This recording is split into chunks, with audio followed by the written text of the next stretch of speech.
Hello, everybody, and welcome back to Tabletop Notch Presents A Peek Beneath the Veil. Thank you for sticking with us. We had a little bit of a late start. We had a couple technical things to work out, but we should be good.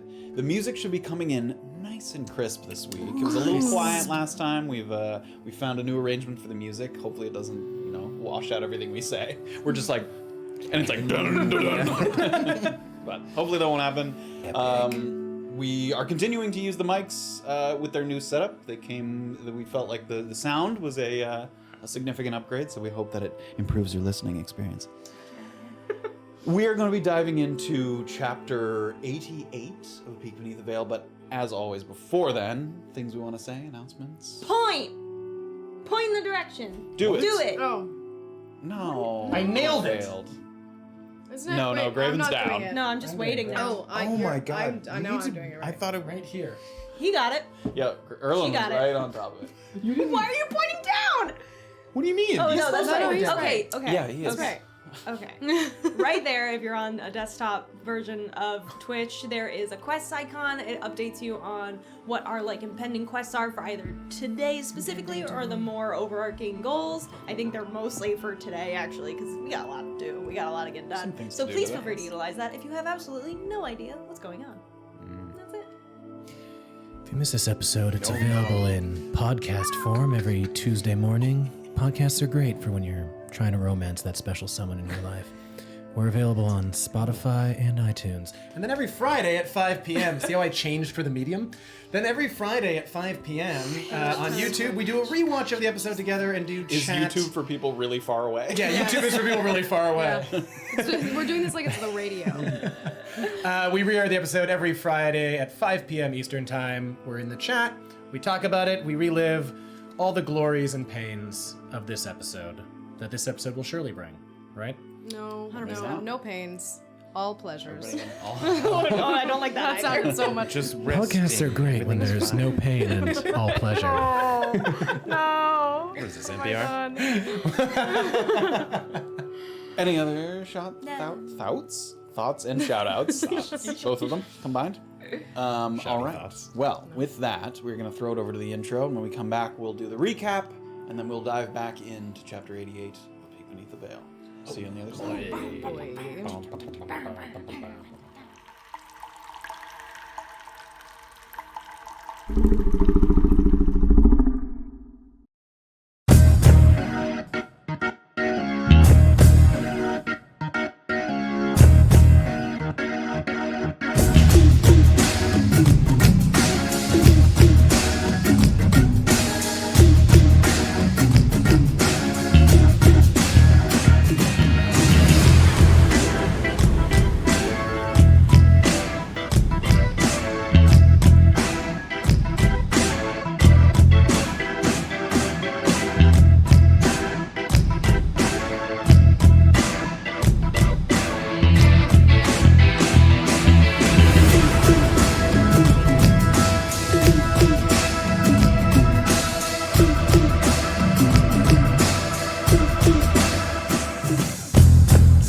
And welcome back.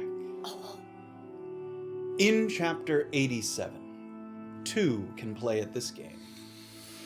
Graven took his own labored breathing as a sign that he had not yet passed on to the other side. Oh, Jesus. He opened his eyes, and he was still in the waste chamber beneath the abandoned Broken Crown station. But he was not alone. Mr. 2 himself, clad in a mask and rifling through our belongings, had set a dangerous glyph of warding beneath Graven's feet, and he was prepared to trigger it if we did not follow his instructions. In addition to ceasing our investigation into the murders, Mr. 2 had a more specific demand, and it involved getting access to the Room of Protected Deposit within the Broken Crown offices, where precious items were kept under lock and key. Without explaining what its purpose was, Mr. 2 wanted us to destroy a crystal held within this room, and to be certain we wouldn't neglect our duties, Graven was outfitted with a cursed ring and his gold distributed amongst the city's poorest citizens to keep a careful eye on him at all times. It was a demoralizing development in a case that had just started to feel like it was within our grasp. But Graven had his life, and there would be time for redemption later, after we'd met Mr. Two's deadline and removed the cursed ring. Speaking of deadlines, the agreed-upon time to rescue Erland had long come and went, and after bargaining with Marvin's captors, he was loaded into a wagon with a bag over his head to be shuttled off away from the safe house. The nodes from the healing girdle had afforded us the opportunity to fake unconsciousness rather than succumb to it, and by keeping a careful ear out, Erland identified some distinct sounds that could lead us back if the negotiations fell through. Orba, having finished her tattoo, rode east, first stopping in Nagarwas, where she spotted the market set up for the Rapraliers, and bought a healing potion from a questionable individual who was eager to get rid of them. After that, it was on to Wamparani Na, where she was unknowingly about an hour and a half behind Safira, who had traveled straight to all hands on deck, only to find that neither of her expected companions were waiting for her. Thanks, guys. Fortunately, the beggar we spoke to on the road south was at the bar having a drink, and after hearing Erland's description, directed Safira to the crossroads where they met. He also mentioned that the two other men had come through recently looking for Erland, which was a worrisome development that prompted Safira to make a hasty exit in an attempt to head off trouble before it started. Reuniting at the Crabbers community along the shore, Safira relayed what she'd learned and was fully content to circumvent the pursuers waiting at the crossroads. But one errant shot from a bow was enough to convince Erland it was better to put an end to this now, rather than let it snowball into something else. The two men were not incompetent fighters, but they were outmatched. A few deflected missiles and hard punches were enough to knock the lights out of one, while we interrogated the other about their intentions. The Lemonade Man, in his ongoing dispute with Thomas Pindle over power within Mukmu, had enlisted several bounty-hunting groups to reclaim Marvin Bishop, and after seeing Erland meeting with one of the captors at Bermise Yord's concert, presumed we were involved and thought our corpses might scare the Pindle associates into relinquishing the valued scientist. We spared their lives on the condition that they dropped the contract, and galloped back to all hands on deck, where Orba had just arrived, and Graven was collecting the belongings he had left behind. In a private room on the 3rd floor, we caught each other up on the most pressing issues. The deal Erland had struck to potentially exchange one of the mutant whistles for Marvin, Graven's perilous task at the behest of Mr. Two, and the departure of Bizarra, whose wanted status made it impossible for her to stay in the city.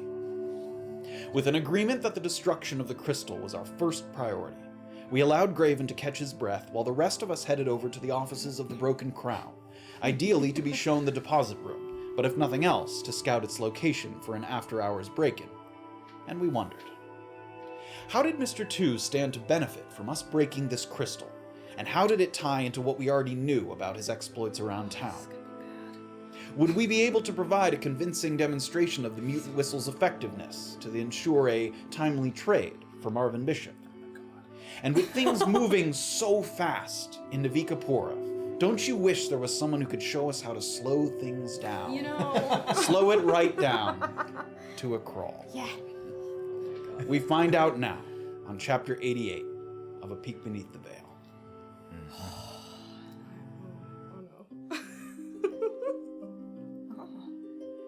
The street outside of the deck is barely less crowded than the tavern's interior. Waves of laborers coming in like the tides, people uniting from all walks of life to have a drink, sing a song, and listen to the ravens cawing. Weaving through the masses, things don't even begin to thin out until you reach that bridge at the southern end of Wamparani Na, which now not sprinting by on horseback or crossing it for the first time, allows Safira and Orba to admire the vibrant tangerine sky reflecting off of the expansive ocean to the east. After a weighty exchange of information back in your rented room, you have a moment here to kind of collect your thoughts before you turn the corner to arrive at the offices of the BC, the three of you having decided that Graven's predicament takes precedence, even with all you hope to see and do in Wamparani Na before your departure. So you're there along the bridge. I can bring up the map briefly. Once again, sort of waiting here at this sort of bridge looking out east towards the water. So you have kind of a moment here just to collect your thoughts and decide what your next move is. Okay. So, Yeah. I don't know. Should we just go in and see? Should we scout out the place outside first, or? Would you like us to go in separately from you? Is there any reason for anonymity here? No, what I was thinking is maybe you two could go in first and ask about this vault, I suppose. See if you could store something in it. See what information you can get before I go, because I'm not sure. I'm going to ask, obviously. I'm not sure even who I'm going to talk to. Right. I'm hoping it's massive, but we'll see. Right. Well, hopefully also, we want to be in there while you're turning yourself in case it's No, not yeah, but what I'm saying is massive. if you go in first, you can be there and we can almost seem like we're not connected in case, I don't know, I'm in trouble in some Oh, way. I see. That way you're at least ingratiated with them. So we're not I coming and see. going and then you're coming and going. We're coming, Going Coming in, and going You're and then coming. just Asking you can questions. just stall Yeah. if you don't get anywhere and, you know, Got it. you can say you've got something valuable or some Do you kind of have jewel or anything something. valuable to store? I've got lots of valuable things. All Okay, right. I don't think I have many. Maybe don't, don't have maybe anything? don't like brag about that, you know. yeah. Just because I have lots of valuable right, things. I've got that's some. better, yeah. I've got some jewelry. Okay, That's yeah, not no, particularly- but, no, sure. I was say thinking it's fancy stuff. I'm sure people do that, right? That's the Well, thing. yeah. No, I was going to display my mask, actually. Oh, I was good. Oh, thinking- right. I'm not going to put well- it away because I need it. But Right. to But be we like, can- oh, can I just have a look and see? Are you Maybe sure I that's want the to object you utilize want to display? Isn't that kind of Stolen property. and also From magical? genies? These It people might aren't be going to kind know. of- That's kind of a lot. Huh? I don't know. It's kind of that's like a. Well, Well, we- I've got this. It's Well, just no, like we- it's taking out something that's Well, kind of I intense. figured it's got to be convincing, right? That Yes. we've got to be like rich enough people to actually care, and it's got Don't to be a rich fancy people enough just thing. have like stupid things like jewelry and stuff? I don't know. I don't Like an know. old sock, and you're like, "Can I put this in the vault?" And you're like, No. Well, like there's two You got crystals in there, so I thought maybe it would Suppose. be like really. I think it valuable has. I things. think the more valuable, the better. I think it's a good idea. All right. And I think that And we don't all have this- anything valuable that's not also like cursed. Well- because isn't that? Well, it's cursed, but it's only cursing me. Again, Right, okay. I don't think the broken Sure. crown is going to know that it's stolen from a genie's temple. Well, we half better the hope continent they away. don't. No, yeah. Okay, sure. So you You guys ever go wonder in. where those genies are, by the way? Yeah, like, I worry about it sometimes. like what honestly. if they figure it out? Like, how much time do we have left? You know what? Let's not One think f- about that one right thing now. at a One thing at a time. time. Alright. I agree. If that's the way you go, I swear. I've been swear Shazammed to another Seriously? layer of the earth. Absolutely not. All right, so we go in. You come in several minutes later. Yeah, so minutes, maybe not, but I'll give you guys a minute or two, I figure, because I don't think you're going to have the most long conversation, and then Do we need the I broken go crown and turn writ? myself in. Or are you going to keep the broken crown writ? Now, I'm not sure. Should I take it, or should you guys keep I feel it? like we should have it because you kind of already Right, have a I- reason for being. I think so too. Yes, so I'll take the writ then. right, I'm gonna reach in my bag and give him the Go ahead wrist. and physically give it to him since we have it. Rubbing the microphone. Excellent mic technique. Just heard like a- Yeah. All right. Right. Okay. And I think we're still bounty hunters. No need to. Oh, okay. I was going to disguise myself to look all fancy, but if, Oh, sure, if we that's- want to just look, Oh, why not? That's fun. but then I'm still walking around with this schlub, so Well, how schlubby does he look? Not. I'm wearing been a- your clothes. I know. My clothes are nice. It's been a busy day of you. I mean, you got beat up, in sort of a sandy, rocky terrain by the shore. You got in another fight. You're a little grimy. You right. haven't washed. My fancy clothes are in my saddlebags. He doesn't which look like is garbage, in another but town. he looks like he's been traveling for Well, sure. here's an idea. I could be your Right? muscle. He's your squire. Or muscle. You're a fancy lady. Why not? Or People have squires protection, or whatever. or They have protection. or protection or muscle. do you have to like sing when I walk into a room and announce me? Is that what squires do? Maybe let's not try that because I That'd be think fun. you guys will get found out. I've never had a squire before, so I don't know. It's fine. We'll just be Yeah, ourselves. no, that's it's not. okay. Okay, never mind.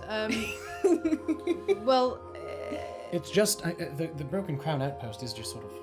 yeah, I know. So I Down the figure road I'll here. just hang back, and we don't know each other. I figure. Okay. If I come in, just in case I'm. If you get taken away, do you want us to?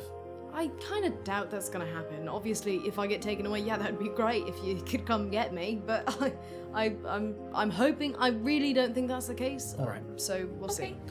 We'll As you figure guys it are out. chatting here on the bridge, sort of laying out your plans, you notice that there's kind of a youngish halfling man in a bluish jacket, kind of a light blue jacket that he's wearing, and he seems to be going up to people here and there. He goes up to the one person that's crossing over the bridge, and then he makes his way to your little group as you're quietly talking. It doesn't sound like he overheard anything that you said, but he kind of comes up and politely just sort of gets your attention a little bit. spare a coin for the expansion of the Amberbelly Soup Kitchen. Any little bit helps.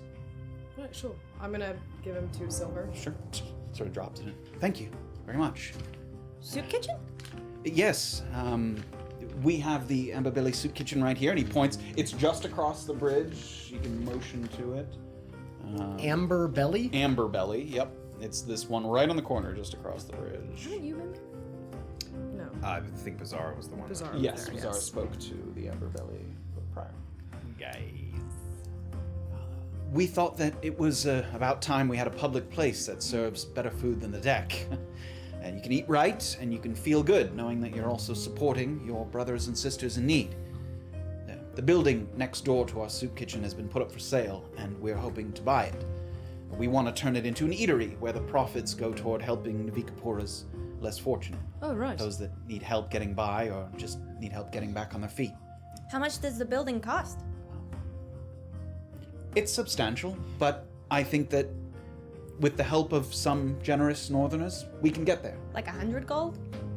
More than that. Like 1,000 gold? Not quite that much. Okay. Like 500 gold? A little more than Okay. that. Got it. It's an excellent piece of property, and we're getting it at a good price because we know the occupants. We've been living next door to them for some time. Who is it? Are they moving out or? Do you know Sansa Doddle? No, I don't. I've not heard the She name. also works at Leopold's Garrison. Oh, She right. used to split time between Montperani Na and Leopold's Garrison. Okay. But I think she's sort of risen through the ranks of the Gentle Void. Now she's a prominent person at Leopold's Garrison. Oh, right. So now she's sort of spending most of her time there. And I didn't tell you this, but apparently she also doesn't get well with Erland McKenna. So Oh, right. That's pretty Well, tricky. he's a bit of a nasty guy, isn't he? Sorry, I mean, not that you heard it from me. no. I honestly don't know him very much personally, but I understand that he has his way of doing things, and he doesn't like other people's way of doing things. And them both being ranking members of the Gentle Void, I've come to understand that they butt heads a bit. Sure. Well, it's a wonderful thing that you're doing, so here you go. And Orba's gonna get 5 gold. Thank you. I was going to say, and you've already beat me to it, for at least a 5 gold donation, you get to suggest a name for the establishment. Oh, right. And if we successfully purchase the lot, we draw 3 names from a hat, and then we vote on the title. Oh, that's brilliant. That's fun. Guys, what should I make my suggestion? What should it be? For I the don't know. for the eatery, the name of the eatery? Yes, for the next door. The soup kitchen will stay as the Amberbelly Soup Kitchen, but the eatery next door, we're having a drawing for the name. Is it a public eatery or just for those in need? It will be a public eatery, and then profits from the eatery will go Go to toward the the soup soup kitchen, yes. Well, I'm not going to be able to think of anything, but I bet you she's got 2, so I'm going to give I'm going to give him 5 gold. Sure, thank you very much.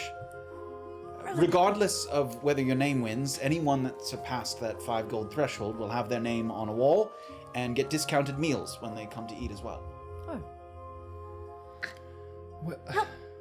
Well, I don't think I can help you come up with a name Why not? because I'm going to give him 5 gold, Oh, thank you, thank you. And I would like to win that competition. Oh, wow. Right. Orba pouts a little bit at that. You little bitch. Do I gotta tell you one now? I just don't know if I'm gonna see you later. Yeah. All right. Right, think on your feet. Come on. You have to come up with 2. Are you passing back through here soon? Oh, you can try to think of one. I suppose it's not going to be a good one, though. I'll be here at the bridge for, I don't know, maybe another 30 minutes to an hour. I've got one. Okay, I'm gonna name it after a friend of mine, okay. but it's gonna be funny. All right. I will say, Oh, for the suggested title, there is a no proper nouns rule. damn it. We just don't want someone to name it after something and we don't know who it is, and then that person shows up, Right. or it turns out that person's a real piece of shit. Right, yeah, that's a risk. Yes. Sure. That's fair. Sorry. That's okay. What sort of food are you thinking about selling at this eatery? My siblings are excellent cooks and they specialize in stews, All right. Oh, sort of hot stews. love a good stew. Yes. All right. Stews and brews. Oh, and stews. brews. I like that. That's a good That's one. good. It's okay. Well, you have to come up with 2 better. No, she's going to take one. That's a lot of pressure. Okay, sorry. I like wolves. Maybe something to do with wolves. Sure. And Safira's gonna throw that out like that's a suggestion. Just wolves. Yeah, I like wolves. Just wolves. Okay. Like I don't know. possessive There apostrophe are- s wolves. Like it's a wolves Wolves. eatery. That stumped me. I don't know. Wolves. Interesting. I suppose you could do it either way. The wolf pack. The wolf. Ah, the wolf pack. That's better. Wolf. You're much better at this than I am. I'll write wolves, and then perhaps we'll add to it. Sure. Yeah. Wolves. Yes. Okay. And you? Oh, how about piping hot spot? All right. Hot spot. Excellent. And then perhaps the O in spot could be a bowl of soup with steam coming out Hey, of this it. is my Oh. suggestion, not All right. yours. I was just trying to. No, it's pretty good. All right. All right. These Now are we're doing excellent. art. Thank you. Some people less creative on the spot. These are terrific. Someone just said, and he sort of looks at a piece of paper that has place to eat. That was sort of a. Whoa, a that base- was the so bar? Yes. Straight to the point. Yes. Well, it's good. I mean, people know what you're getting into. People would definitely know. Yeah. And another person said, not all hands on deck, which might be a little confusing to some. But that, yeah. also, I mean, you know that it isn't, That's which it true. isn't, all Yeah, hands on deck. I mean, it is across the way from all hands on deck. Yes. I fear that as you're trying to explain where the place is, it might get lost sort of in Sure, that makes sense. explaining. But you've all been extremely generous. Thank you very much. Yes, what's your name? Chip Amberbelly. Chip Amberbelly. Yes. And you can find me at the soup kitchen. We're there most of the day. Great. I also Right. work sometimes over at the general store. Oh, cool. Maybe That's we'll a see you name, there. isn't it? The General's General. Yes. It's funny. Yeah, he's got Sure. sort of a funny story. So Right. Oh. Well, this was fun. It's not often you get to be creative on the road, so thank you. Yes. Like I said, we'll be raising funds, but thank you very much. This is excellent. This is a really terrific bit of donation. Yeah, of These are course. all good names. If any of these get drawn, I could see them winning. I can't wait. All right. Thank you very much. Thanks. Well, Thank you. congratulations. And he sort of wanders off. I love the guy lying to me about my It's good. it's great. The wolf one. They're drawing pulled the the three wolf names. one. They pull wolves, and everyone's like, No. I did want to name it, would you like a cup of soup? Oh, that would have been brilliant. very That's sweet. a very good idea. I like that. But Bummer. no. Wudu's also got some priors. You're naming it after a criminal. It'd be cute though. It'd be pretty cute. That guy's he's charming. He seems to have some actually useful information too. Just Maybe. like a local that doesn't hate us. Yeah, actually. I mean, really, because he seems to know this woman in the Gentle Void fairly well, which might Well, be useful for neighbors us. for quite some time, yes. Right, and she's moved up in ranks, so it's good to know that. We know where to find him. And apparently, I was interested. I didn't want to keep him too long, and frankly, I want to get this done because I'm worried about Graven. But Yeah. I wanted to ask him what the story was behind the General's General kind. Oh yeah, me too. I think the more information we have, the more we can piece together because people are not particularly willing to talk in this town, particularly not to us, at least. But that guy, Yeah, you seem nice. And you had heard the name Sansa Doddle before. I don't know if she's in charge of contracts at Oh, the yeah, Airport that's Stores. her. It was like her, Bill Wentz, and Warden Schur for the Yeah. big three names that you guys got at Leopold's Garrison. Yeah, she's in charge of like bounties and contracts at Leopold's. How long how long of a horse ride is it from Navigapura to Leopold's Garrison? Like that's a trek. full She's day, not right? here much. Yeah, it's like a day and a half or something. Is Yeah. that what it was? Yeah. So she's not commuting to work. No. The implication being that sometimes she'll Yeah. stay here for a period of time, and then Yeah. she'll stay there for. But now that she's important enough, she's just staying there and selling her house. Well, shall we? yep, I'll hang back. All right. Safira remains on the bridge. And Erland and Orba, you have the Broken Crown writ with you. Great. You guys start to make your way just around the corner to the offices of the Broken Crown.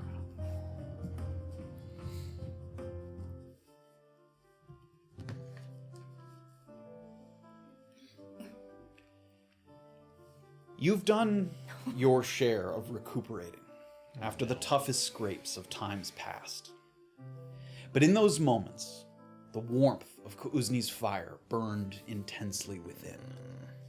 And never did you doubt for a second that you could not see it through.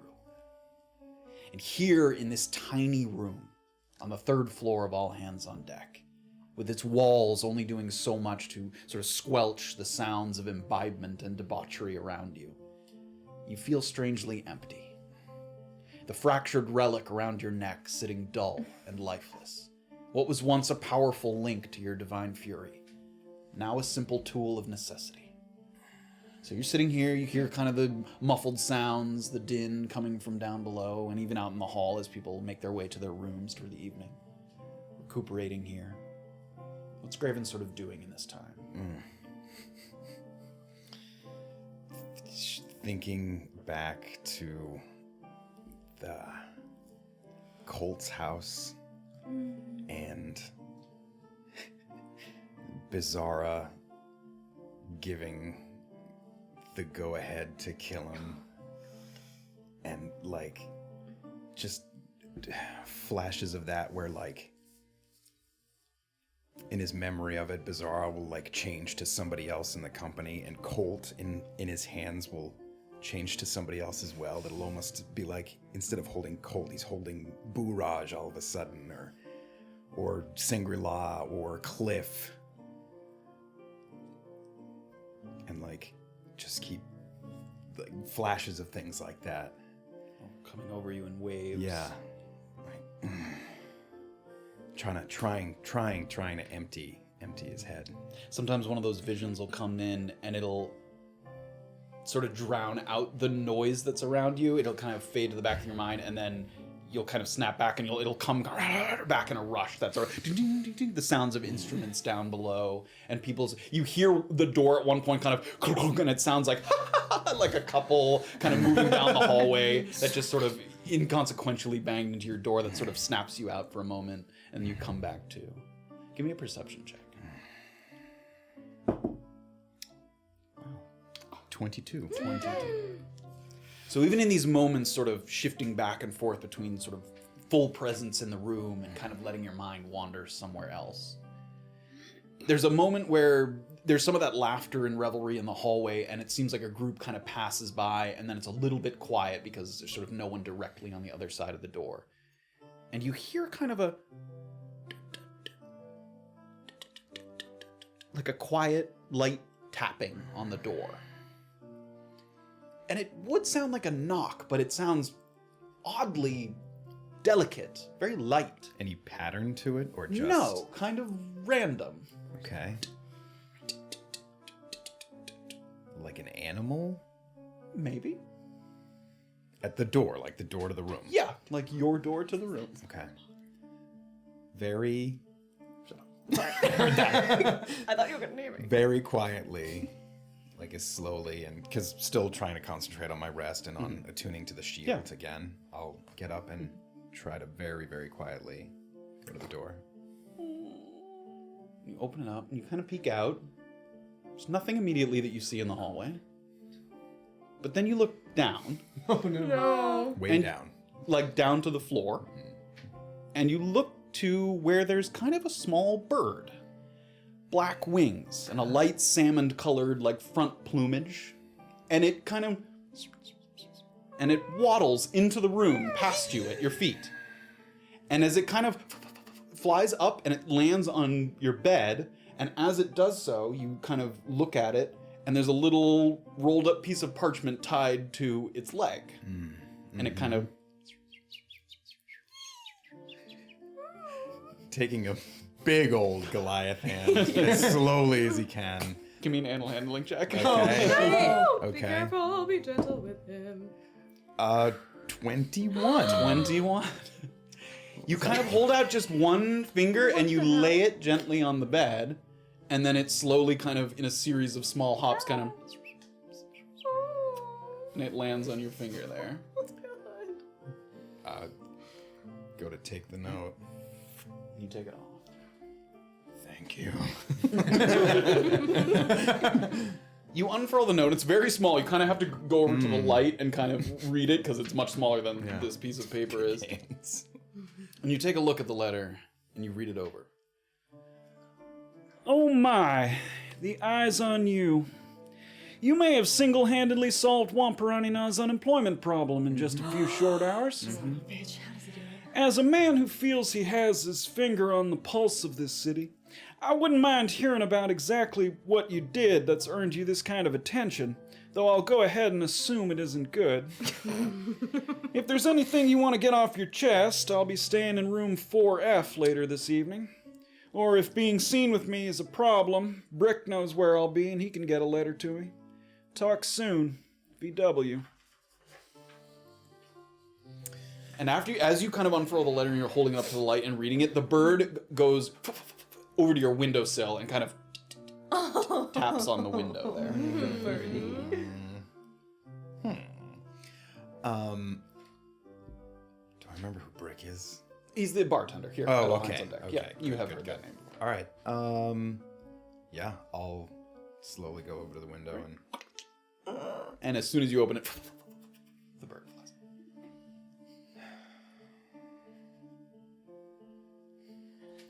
and close it back up. I probably don't have a. I don't think I have anything to write with. I'll have to go down and talk to Brick. All right. I'm just gonna sit here for a while and think about what I'll want to send to him. Sit here for a little while longer. Sort of contemplate the note a little bit. Some time passes, a little more of the din, and now your thoughts a little more focused. Some of those flashes subside a little bit as you giving your task a mind, kind of thinking about what you might say, or even if you want to say anything to Villapont. And finally you hear a real knock at the door. Kind of with a heavy hand. Who is it? It's Vayne. I've had a long day. Yeah, I saw you go up the stairs. You looked like you'd seen the wet end of a wyvern. And that's a phrase that you're familiar with as a Goliath. Mm-hmm. Wyverns, because they have very strong stomach acid, when they eat something, it liquefies in their stomach. So like birds, they have liquid shits. So if you've seen the wet end of a wyvern, that means you've been chewed up and shit out. Yeah, you've been through the ringer basically. If you've seen the wet end of a wyvern. Mm-hmm. Is this pressing? I thought you might want to play some cards with a friend. Go to the door. Open it up.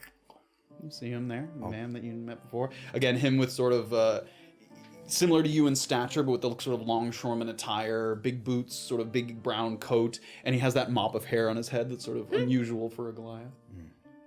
Stick my head out and take a look up and down the hallway here, see if there's Give me a anybody. perception check. I'm rolling fantastic. 19. 19.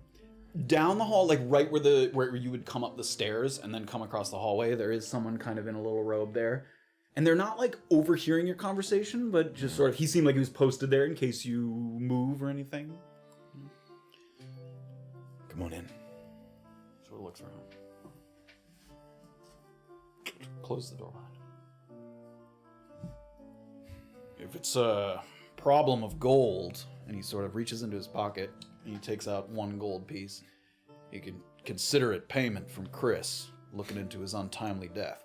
And he tosses you the gold. Thank you. Yeah, I am actually a little short at the moment. Well, you can come down and try and double your winnings with me.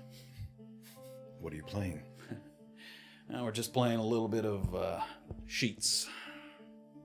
I don't think I'm familiar. That's easy.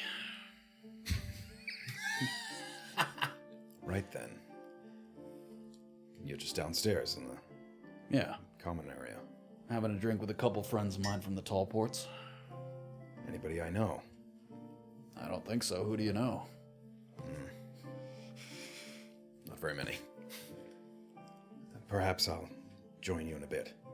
All right.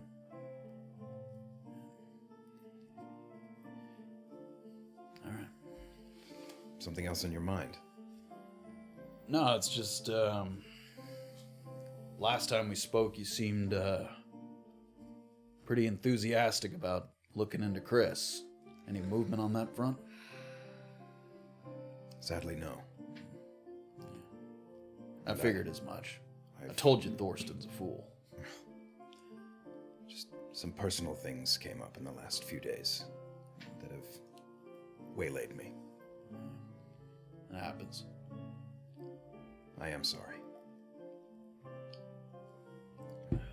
Well, we're down on the first floor. I'll be with 2 other people. Feel free to come join us.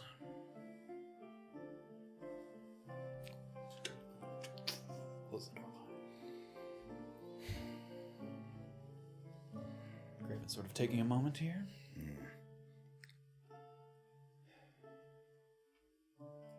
How long into my rest am I here? We'll say the bird showed up maybe 20 minutes in, and then another 20 to 40 minutes that have you've sort of been generally recuperating in this room. Okay. Yeah, I wouldn't be able to continue to do a rest if I went downstairs. If you didn't get into an altercation or scrape of some kind, if you're just kind of relaxing, you could do that. Okay. Oh boy. I'm just gonna stay. Okay. I'm just gonna stay. Graven stays, making sure that, thinking that he might head down at some point, but feeling that he just wants to make sure he's at enough strength that if something happens, he feels comfortable. Mm-hmm. He sits back on the bed, note Philippon's in hand. And we go back over to the offices of the Broken Crown. A hop, skip, and a jump gets you to the BC offices. Definitely still open, judging by the well-lit interior, but not really a hotbed of activity like back in Mukmu, where they actually housed a significant population of guards, hired hands, and soldiers. They actually, if you remember, had that like sectioned off portion of the walls there where the Broken Crown had, a number of buildings. The organization here appears to be chiefly bureaucratic, which makes sense with the Northerners' aversion to something that might resemble an occupying force. And away from the din of Breakpier, with the cornfields behind it, setting sun, it's actually quite quaint, which is not a word you typically associate with the Broken Crown. So you guys kind of walk up, you see the door there, the place, again, there's enough of an accent of like slight purple banners and trim around the windows that you're confident that's what it is, but not a place that's sort of screaming to the world that it's Broken Crown, but you know that this is the place. So the 2 of you arrive at the door. Ready? Sure. Do we... I don't think we need the writ of service unless they push back on us. Yes, I suppose we could ask about this Public secure room information, first. I suppose. Yeah, I would imagine. All right. You lead the way since you have the object in question. Okie dokie then. I was gonna start walking in. You open the door, and it has this sort of library-like atmosphere. You hear quills kind of scribbling, pages turning, not much conversation between the occupants. There's probably 5 or 6 people dispersed throughout this first sort of main room that you come into, engaging in various states of busy work. And they all kind of sport some dash of purple. It might be kind of a handkerchief in a pocket, a little bit of a sash, maybe a belt, kind of a sash around their waist. So little things here and there that sort of indicate their association.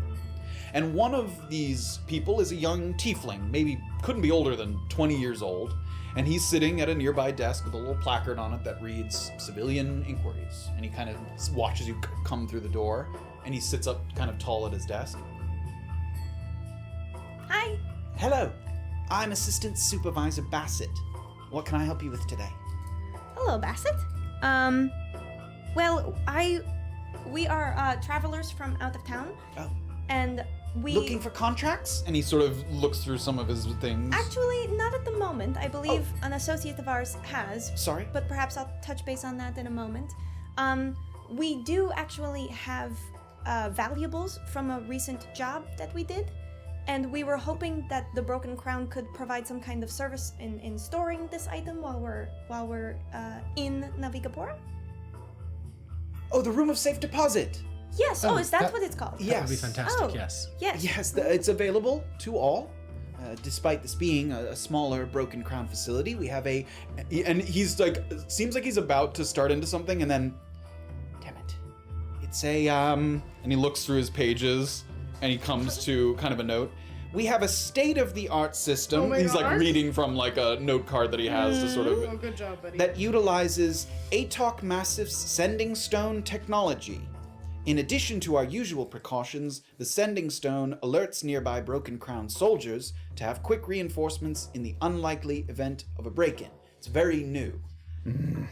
Oh, would you mind touching on that technology, actually? Yes. I know a little bit about it, and he's sort of looking through his notes again. See, if you make sound, I think, someone hears it somewhere else. So if someone tries to get in, you can hear that. Oh, I see. So, we've encountered like an alarm spell before. Are you familiar with what those are? Yes, similar to that, although the stone itself requires no magic, so a mundane non-magic user can use the sending stone. Oh. So someone's listening at all times in some other room? Every time the door opens, the sending stone is triggered. So For how long? So if we go inside and then the door closes, is the sending stone still triggered, or I'm not sure. I could get you the answer to that question. that would be the item we're storing is quite valuable. Oh, a lot of the items in there are. That's okay. Like I said, that why the security measures, and there are other security measures as well, not just the Such as? extra locks on the door. We always have someone posted at the Broken Crown station, at least 2 at all times, all hours. And we have, in case of an emergency, a way to trigger Essence of Ether, which fills up the room and knocks would-be robbers unconscious. And how is that triggered? It is triggered by either one of the people in the room, or one of the Broken Crown members who's here posted, or by the person who's listening on the sending stone can trigger it as well. Oh, that's fascinating. But what if you have like a super quiet person trying to get into the room? The sending stone is able to... Well, I suppose the sending stone would still trigger, Okay. so they would know that someone had opened the door. Oh, to the so room it's of safe triggered by deposit. the door Yes, by the opening. opening of the door. Understood. What is the cost of storing something here? There's a couple things. There's a 1-week waiting period, and your item must be appraised by an authorized appraiser to be of significant value to be eligible for the room of safe deposit. We have an excellent authorized appraiser right nearby, Mr. Waller Coe, over at the General's General. And I believe the storing cost is 10% of the appraised value per week that you wish to store it. And there's a 1-week waiting period, so we wouldn't be able to store it for a week. And he sort of thinks for a moment. He looks over to a woman that's like a couple desks over that seems like maybe she's been listening in on the conversation. He's sort of... And he turns back. Yes, 1 week. And what is the minimum amount of value for a single item? I'm not sure there is a minimum. Oh. It's evaluated on a case-by-case basis. Oh. Some items a little difficult to quantify. Magic items usually. Oh, so you don't store magic items? No, we do. It's just a magic item could be perhaps appraised at a lower value, but still be eligible for the room because it's difficult to gauge the value of a magic item. Do you think we'd be able to look at the room to make sure that it's up to snuff, as it were? And he looks back over to the woman. No. We have worked with the Broken Crown on a number of occasions. Excellent. Sort of slides it across the table. He takes a moment, takes a look. That's excellent. I could read you the contracts available to those with a writ of service. Would this writ of service provide... I'm showing this to you to show that we're trustworthy. We're Yes. not, and we would like to appraise the room personally. He looks back over to the woman. I'm afraid that the writ of service is not enough. I could possibly speak to Lieutenant Colonel Warburg. I think that would be good. Yes, if you don't mind, actually. We've been Okay. meaning to speak with him anyways. Oh, all right. He is rather busy. He is in. We're happy to wait. All right. Very happy to wait. Okay. I will go talk. Before you do, is there any this actually might help us as well. Are there any Can you give us an example of things that are sort of stored in there? Jewels, crystals, magic equipment, Any- pieces of armor. Any prominent townsfolk who use this as a sort we could perhaps ask to sort of vet the security ourselves? Oh, not a bad idea. Yes, I could get that list off the top of my head. I know the Cleavers have something here of Cleaver spices and herbs. Okay. Senka Uberti, I believe, has a few items in there. I think that Mavil Guthrie over at the Short Ports has items in there. And is each security deposit box, as it were, equally protected, or are there additional measures you could purchase? The room itself is sort of the security. As you said. So yes. within the room, are there locks on the boxes as well? They're divided into, the room is divided into sections, but the item is not placed in an individual box, no. So then how are they stored out on tables, or? Hanging on racks or in boxes. Like I said, the security to get into the room is very strict, so... But once you're in there, it's... Yes, and you are escorted in, of course. You're not that's- just allowed to go in and grab whatever you like. Of course. A bit underwhelming, honestly. I'm sorry to hear that. We have an excellent reputation for...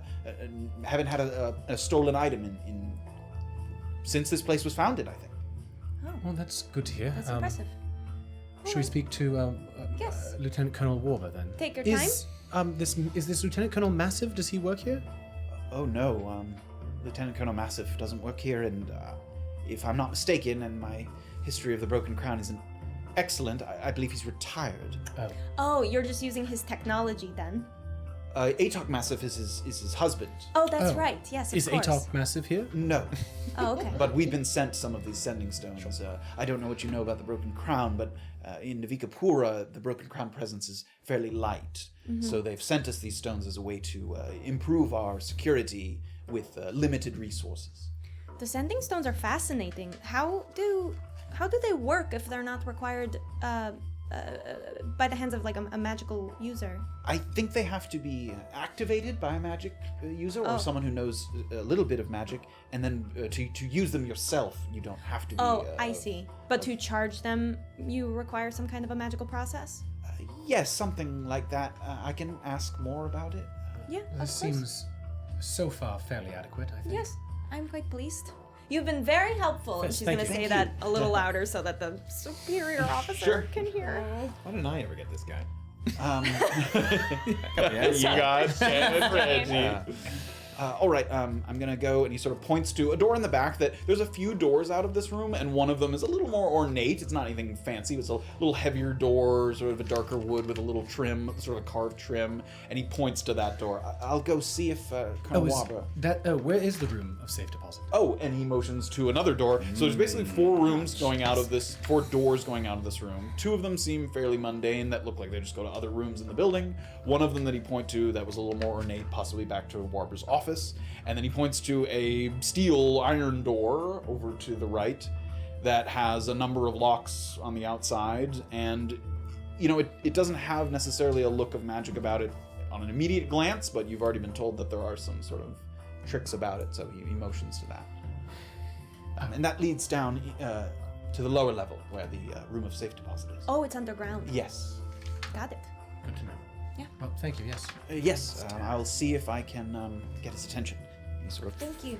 scuttles away. And as he's sculling away, I'll say something like, I'm a little bit concerned with some of the measures, if I'm being frank. We'll get a better idea if So, we see it. that he can hear me. Give me a place. performance check. Oh my god. Why are you tempting fate, I don't know dude? why. Just trying to lay it on thick. Oh, you're thick. Performance? So big. Room's a thick boy. All right, everyone. 14. 14. So he's kind of skulls away, and as you say that, you think you say it at a volume that he could hear it. He doesn't turn around to address it, but the woman that he looked to a couple tables down that was sort of shaking her head or nodding sort of goes, and goes back to her writing, just sort of Oh my dismissively God. acknowledging you. Passive aggressive. Anything you guys are doing here just as you're waiting? You see him go over to the door, and he gives it kind of a little knock, and you can't hear what's said, but it sounds like someone might say something, and he sort of just waits there at the door. Maybe he was told, wait a moment, or so. He's just waiting at the door to... Do we think maybe we start like a little social, try to like butter him up a little bit by talking about the Magamots? By talking about Ravi? I'm saying that very quietly. Sure, you could whisper it to Oh, each we other. could whisper in here? Okay, cool. The only reason she heard you before, you made it loud enough that you were sure he could hear it. Yeah, you could have a quiet go. Leaning on her desk, No, being like, she's- I think we should fuck this guy over. No. Sorry, what did you say? That's not what she said. Do you think we should That's like? what he heard. Yeah.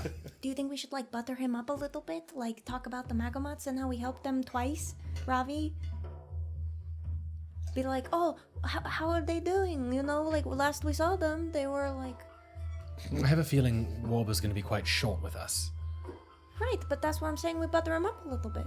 That's good. I think that's good. Or do you want to be all business? Well, I think we can say we've heard good things about him from Ravi and Amari, the Magamots. Yeah. Yeah. Be like, oh, it's such a Oh, it's pleasure to lovely finally to meet you after. Lieutenant Colonel Warburg. Yeah, make sure you get the name right. Lieutenant Colonel Warburg. Yeah. Lovely to meet you. We've heard such good things. Great.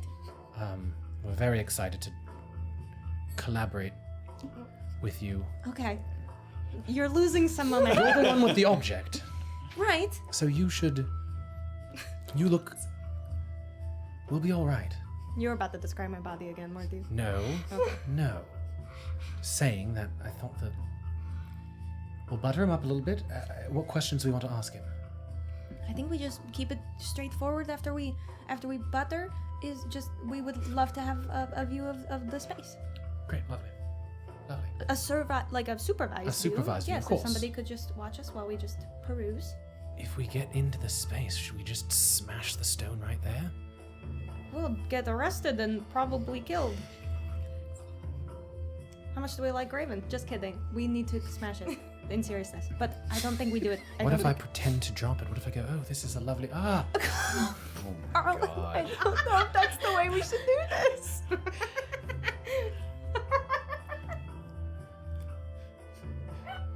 Let's see if he lets us in.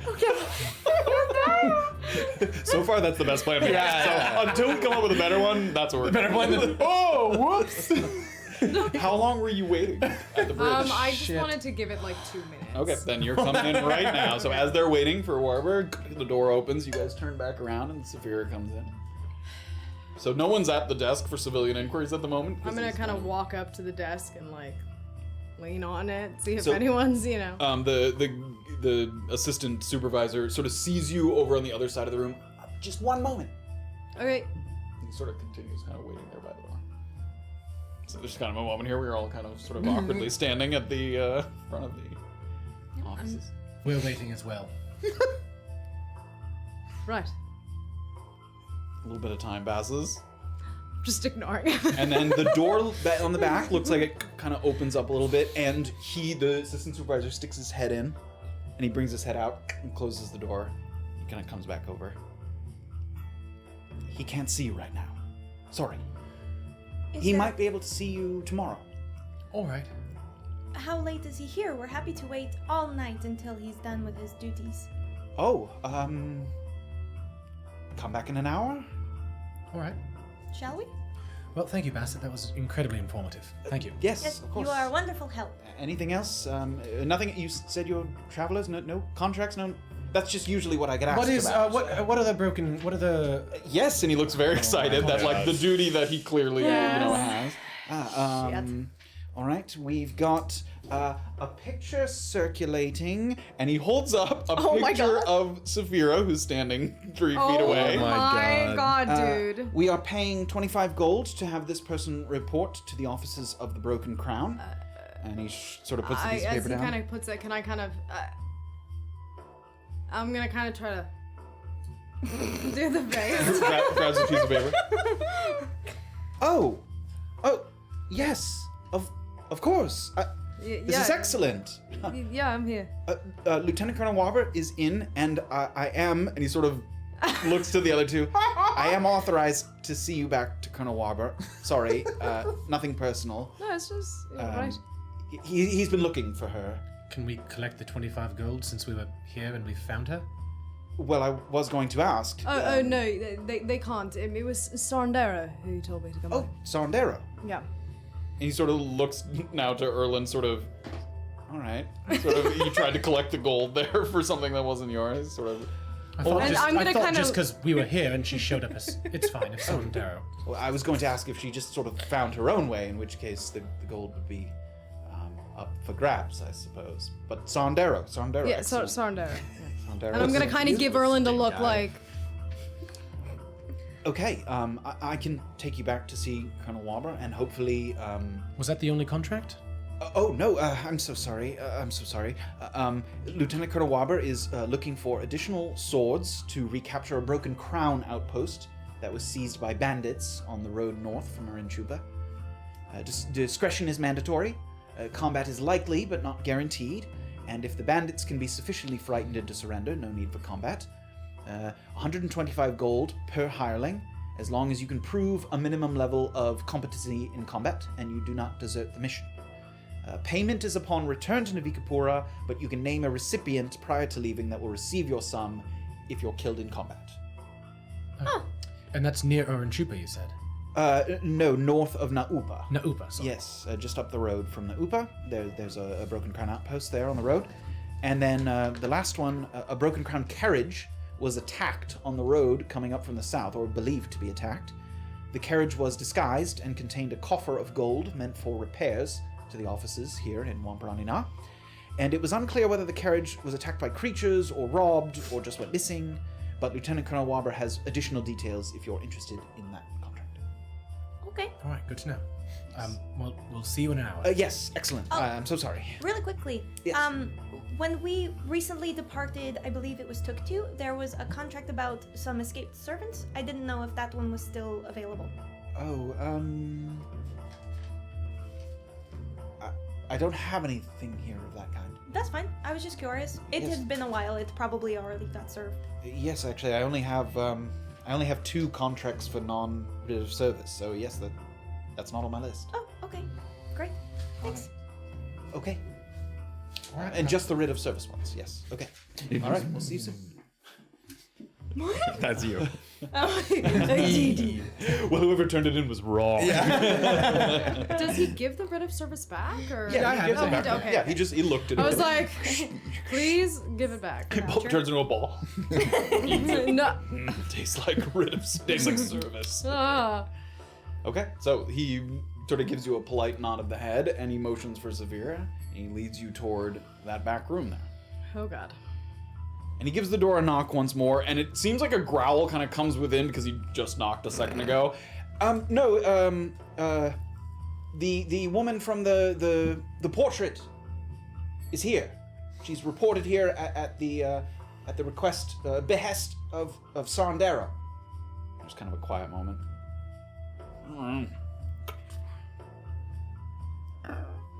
Go ahead. Okay. I'm gonna walk in. And you start walking. Here we go. Don't kill me.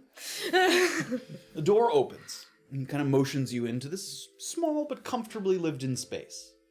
While the rest of the Broken Crown offices had a kind of generic functional quality to them, this room is decorated with personal effects on every wall and surface. Paintings on the walls, weapons hanging from ornate racks, a collection of ships in bottles atop the fireplace mantel, books and marble busts. And a solid-looking desk at the other end of the room has been carved on the face that's facing you, with an intricate battle scene, an army of men clashing against it, an army of ferocious beasts. It looks like it was very expensive to commission this sort of, really an art piece that has been carved into this desk. And the desk is flanked by 2 high-backed chairs, upholstered with purple fabric. And seated in one is a polished human man, whose hair, kind of long on top and short on the sides, has been carefully styled so that it kind of flips over and hangs over the left side of his face, and it kind of even partially obscures one of his eyes. He has a thick purple sash draped over his right shoulder with a chain that crosses his body to secure it in place. And much like Massif, he has kind of an old world energy about him. The composed kind of intensity of a man who has seen the country when it was at its worst days of conflict, and now confined to a desk has had to kind of channel his authority into a more civilian environment. Lieutenant Colonel Orba, please have a seat. Nice to meet you. Sit down. Thank you for reporting here to the officers of the Broken Crown. Sure. If your mind needs to be put at ease, you're not in any trouble or anything of the sort. Okay, I didn't think so, but right. Okay. I've been made to understand that you're a friend or associate of the retired Lieutenant Colonel Massive. Is that correct? Yeah, I know him. Yeah. He sort of waits for a moment to see if you'll elaborate at all. Yeah. Massive. Were you going to say something? No, I was wondering why you were asking. Massive believed you might be coming to Navikapur and implored us to get you a letter from him in a timely manner. Oh. I hope you can forgive our rather crude method of locating you by distributing portraits of your likeness. No, it's fine. And I'm gonna kind of take out the portrait and, it's nice. Good, I'm glad. I mean, I thought for a second I was worried that, there was a bounty, but, No. You He gave us no information on where you'd be staying, or even in which township you might be frequenting, so it was hard for us to find you. Sorry. The letter itself is sealed. I believe Massive meant it for your eyes only. Yep. But he also asked that it be destroyed after you read it. So when you're done, I can toss it into the fireplace over there. Okay, that'd be brilliant, yeah. All right. Opens up a door to his right. Takes out a envelope. It's an envelope, and the envelope, has a little bit of width to it, so it seems like sort of a larger letter. Hands it over to you. It looks like there is like a wax seal on it that seems unbroken as far as you can tell. You can open it, or Oh, yeah, I I would can like turn to. around. Oh, sure, yeah. And I'm gonna hold it so that Sort of he- wasn't expecting you to say yes to that, and he kind of picks up his chair and Oh, I feel bad now. Oh, no. Let me know- I'm sorry, buddy. let me know when you're done. I feel so guilty. I'm gonna take it and read Crack it. the seal. You open it up. And you start to read. Oh no. Oh no. Safira, my apologies that we could not connect in Tuktu. As I'm sure you are aware, the Broken Crown had their hands quite full dealing with the outbreak. I guess you were similarly unable to rendezvous with Armand, but he certainly doesn't have any trouble getting around, so perhaps I'm wrong. I won't be able to make the journey north for some time, but I have a lead and a request. It's been made known to me that Lieutenant Colonel Warburg put out a restricted contract pertaining to a Broken Crown outpost that was lost to bandits. Through contacts of my own, I've gathered that these were perhaps more than just ordinary bandits, which seemed questionable to begin with, given that even the Broken Crown's least competent fighters have access to better equipment and training than your average northerner hoodlum. This outpost contained some records kept during the war, as it was a checkpoint between Dilasun and Vikapura. I don't know if that's what they were after, but the outpost holds little significance otherwise. If you can spare the time, consider joining Warburg in his efforts to recapture the outpost, or perhaps find a way to delay the mission so you can investigate the outpost yourself, or with companions that you trust. And now here's the tricky bit, and it's why it's of particular interest to me, and hopefully you.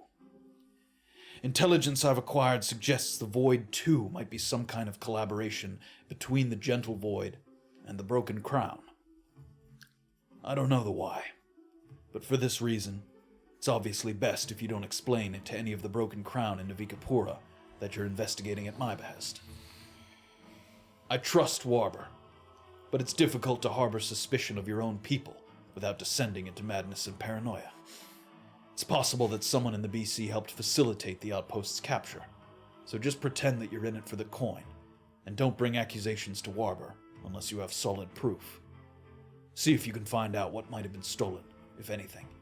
Stay strong, and good luck, Lieutenant Colonel Massive. So, he was told you to destroy the letter, but you can have it as a reference. Okay, great. He also eats it. It's a thing with the Broken Ground. Yeah. That's how they get rid of letters. They don't trust fires. Yeah. He said that there's a contract on this already? So you just overheard this, Yeah. as Erland and Okay, I Orba were see. talking about. Yeah. Right. There's a contract for a writ of service contract that there's an outpost that was supposedly captured by bandits that they're looking to recapture. And he's saying, you could go with Warburg and his men, or you could find time to go on your own. Okay. I'm going to fold the letter and kind of almost as though he had shared with me a funny story from like our past. I'm gonna kind of like give a little smile and say, "Cheers, mate. Thanks so much." Not a letter bearing bad news, I hope. No, not bad news at all. Good. I actually, incidentally, I had a question for you. I overheard when I was coming in, there were two people asking about contracts. You're looking into this thing that happened at the outpost. Yes. Yes, an outpost was captured north of Orba, and we're looking to gather people to go retake it. We're a little short-staffed here, so Right, looking okay. for extra help. Okay. Yeah, I could maybe help you with that. I mean, that's That part would of be excellent. what I do. So, when are you going to look into it? What was the sort of timeline on this? Honestly, whenever we gather enough people that we feel comfortable, I would Okay. say right now, How many people do you reckon that would be? I'd say maybe another 8 people would do it. 8 people. Okay. 7 So- with you. Right. Okay. So you've got how many people are signed up to help with this? 4. Okay, 4, sure. And you don't. What do you know about these bandits? Don't know much about them at all. A few weeks back, they attacked the outpost. Wasn't that many people guarding it. It's on the road between Wikapora and Dillasoon. How many people were guarding it when it was overtaken? 4, I think. 4. Okay. So, Right. Like I said, we don't want to have any casualties, so I'd like to go in with a course force that doesn't risk anybody getting hurt. Yeah, that sounds like a good plan. Okay. Well, let me see if I can't, find anyone else who might be willing to help as well. And you weren't, a moment ago, my assistant supervisor had asked about the room of safe deposit. That wasn't you, was it? Oh no, that wasn't. That was the people who were in here before me. All right, that's fine. Yeah. Might ask them actually. They seem like they might be bounty hunters. So. Right. That would be good. Okay. Well, it was nice to meet you. I appreciate Nice to meet this. you as well. Thank you. It's good to communicate with an old friend. Yes, I consider Massive a friend of mine. So, Yeah, is he's there a great anything else guy. that I can do for you? I don't think so, but I will. I'd like to. I need the gold, so I would love to help you with the outpost. All Been right. looking for work anyway. Where will you be that I can find you? We're probably staying at all hands on deck, but not 100% on that. So, I can come back here to communicate with you if that's. I was going to That say, works. I could send word when I feel like we have enough people volunteered for the mission. Oh right, I was going to say I could help with that too. I might ask these people who are in. Oh, yeah, that would be excellent. Depending on how many that is, we might sort of meet our quota. Okay, sure. Well, let's see. I mean, I suppose I can tell you if we've got. If you're staying anywhere but all hands on deck, maybe just send a letter or stop Sure. by and let me know where you're going to be. Okay, we'll do. All right. Thanks. And then I'm gonna go over and just. Sure. destroy Yeah, it he myself. seemed like he was reaching out a hand maybe to do it, but he sees that you're and he lets you kind of go, Yeah. toss in the fire. It's great to meet you, mate. And I'm gonna kind of give as him a well. little nod and like walk out. Come back to the lobby, and you see the assistant supervisor kind of there at the desk give you a smile. That's great. Yeah. Excellent. Nice to meet you. What's your name? Assistant supervisor Foster Bassett. Oh, right. Nice to meet you. Nice to meet you as well. Is there anything else I can do for you today? No, don't think so. I'm just gonna try to track down those two. They were bounty hunters, right? They asked about contracts. I Sure. didn't ask about the profession specifically. Right. Sure. All right. Good day. All right, have a good one. You go out the door. Have Erland and Orba, have you wandered off, or have you been hovering, waiting for Safira?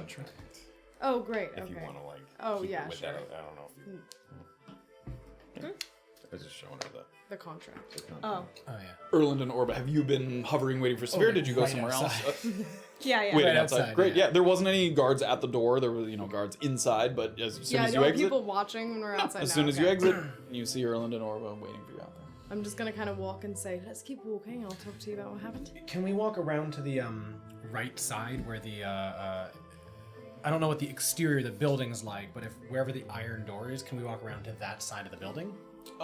Sure. Yes. I mean, that is the side like toward the bridge. Okay, great. So just if we're walking out that way, I want to try and take a look at the sort of. Give me 1 second. There's no one around, right? Like. I mean, there's some people moving up and down the path, but that's a little bit of ways away. They're not like right nearby. So I just want to kind of like go over to that side of the. It looks like it's buttoned up right against another building. Is there an alleyway? Like, what are we looking at? No, on the outside? side toward the bridge. Here, I can.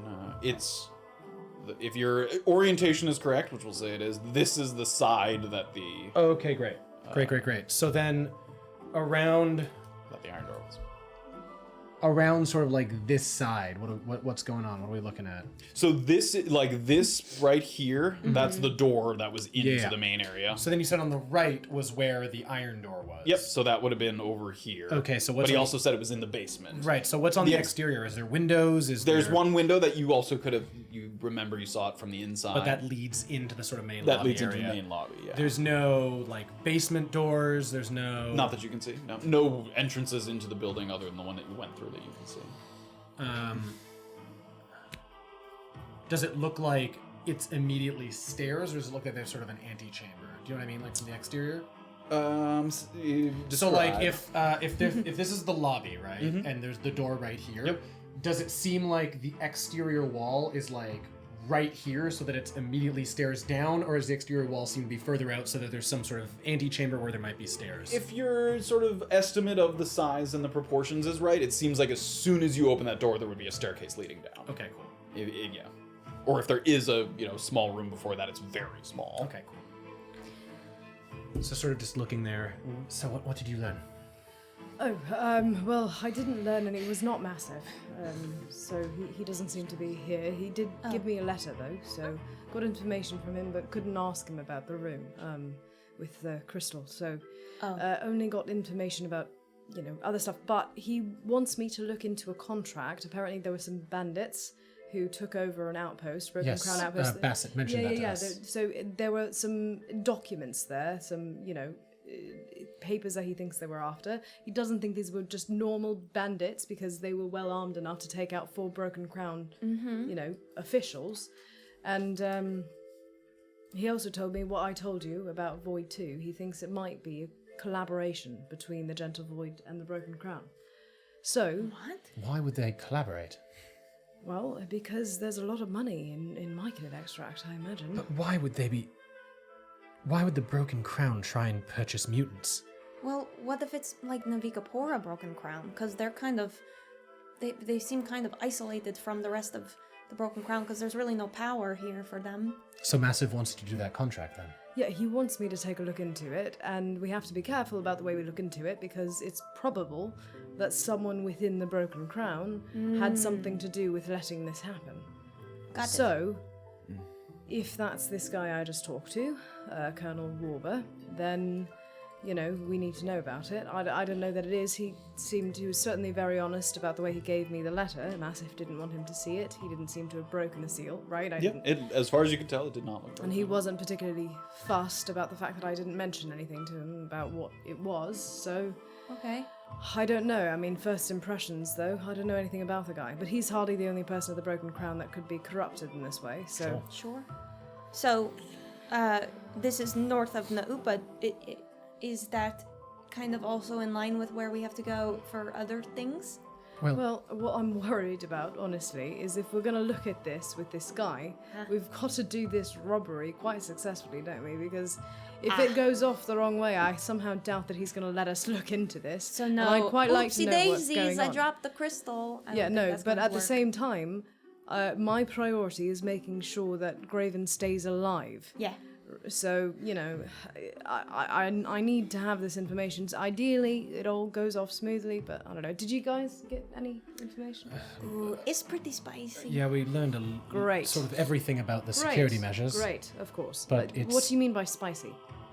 Well, there's a lot of them. There's a a lot lot. of security. Massive's husband, Atok? Yeah. Atok Massive's husband, the Sending Stone technology, Oh.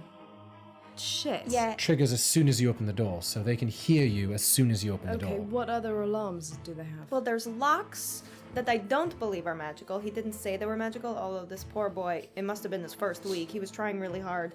But there's also guards posted there. 2 guards. And then At there's where? At the entrance? In the Broken Crown yeah. outpost at night, there's 2 guards. And then if you're in there long enough, it triggers essence of ether. Well, it's if Fuck's sake. the guards can trigger an essence of ether, or the person listening to the other end of the sending stone. If I'm understanding sending stone technology Well, did you correctly. guys get to go in? And No. No, we're trying to convince Warburg actually. In- We just have to go back in like an hour or so. What He was time kind is of it? giving us a runaround. Like 6:45, 7 o'clock? Well, if we're... Oh, fuck's sake. What I said when I walked in, because he asked me about, I was asking him about this contract, I let him know that I had overheard you talking about the contract and that I was going to ask you if maybe you'd be interested in helping with it. So I suppose one way in would be to go back and say, look, I ran into these guys. They said that they were interested in helping. They're bounty hunters as well. Can we help you with this? But they said that they needed, I don't know, we could use it as a negotiation. But Yeah. what I don't know is how we are going to get in there and take anything without someone knowing. Well, It seems like the jig might be up pretty quick. yeah, that's really tough. Do you go in there alone? Well, if we- can't you go No, No, in you're we going have- escorted We anytime have to you're in wait there. a Fuck's week sake, okay. before, so we can't. We go can't in even with them. deposit something yet. But you said you were trying to convince this Warburg guy For a to let you- tour, yeah, for a supervised tour. Okay. Yes. Well, Yeah. so are we then going to try to break in without someone noticing? How do we do that if we don't have a key? Are there windows? Do you know It's where in the this room basement. is? It's in the basement. It's through Can an we iron dig door. our way in? I'm not kidding. Orba's gonna go. I know we were still kind of walking. Are we in the vicinity still of the Broken Crown Station? Or Yeah, did I we walk away? assumed you were sort of ambling. Yeah, you're definitely with Can I go look at the river right here? Yeah. And depending on how like deep this ravine is or whatever, is there any like piping, like any like not poo pipes, but like anything that comes and waste. dumps out into Give the me a river? perception check. Give me an investigation check. Investigation. 15. 15.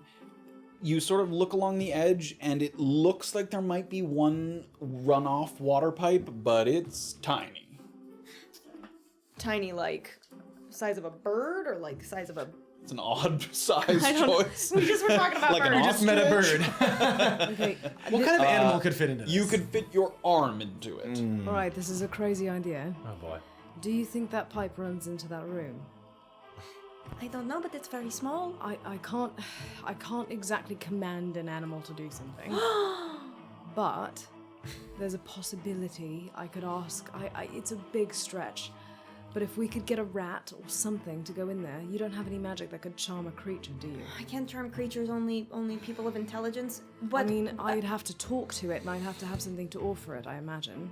right. I mean, Well, all you would really need, is to create some chaos, right? If he gets into the room, it doesn't matter if he gets the crystal or not. There's now a thing in the room, and it's going to trigger all of these different, sources of thing, right? So the rat's just gonna inhale a bunch of essence of ether and die? Oh, Well, no, that's awful. No, well, I don't want to they're not kill going to trigger it. the sending stone because the sending stone only triggers when the door opens. That's what I And mean. then If it what's the doesn't other get in thing? through the door and it's a rat, it's likely not going to make that much noise. Does the sending stone get triggered at all? Can it take the stone and bring it back to us? You can talk to the animal. I don't know if you can. I train mean, rats are quite intelligent, and I suppose I worth could a give it shot. food. I could offer I it have some. rations. We could offer it I some. mean, we could offer it. I Isn't it suppose. in a case?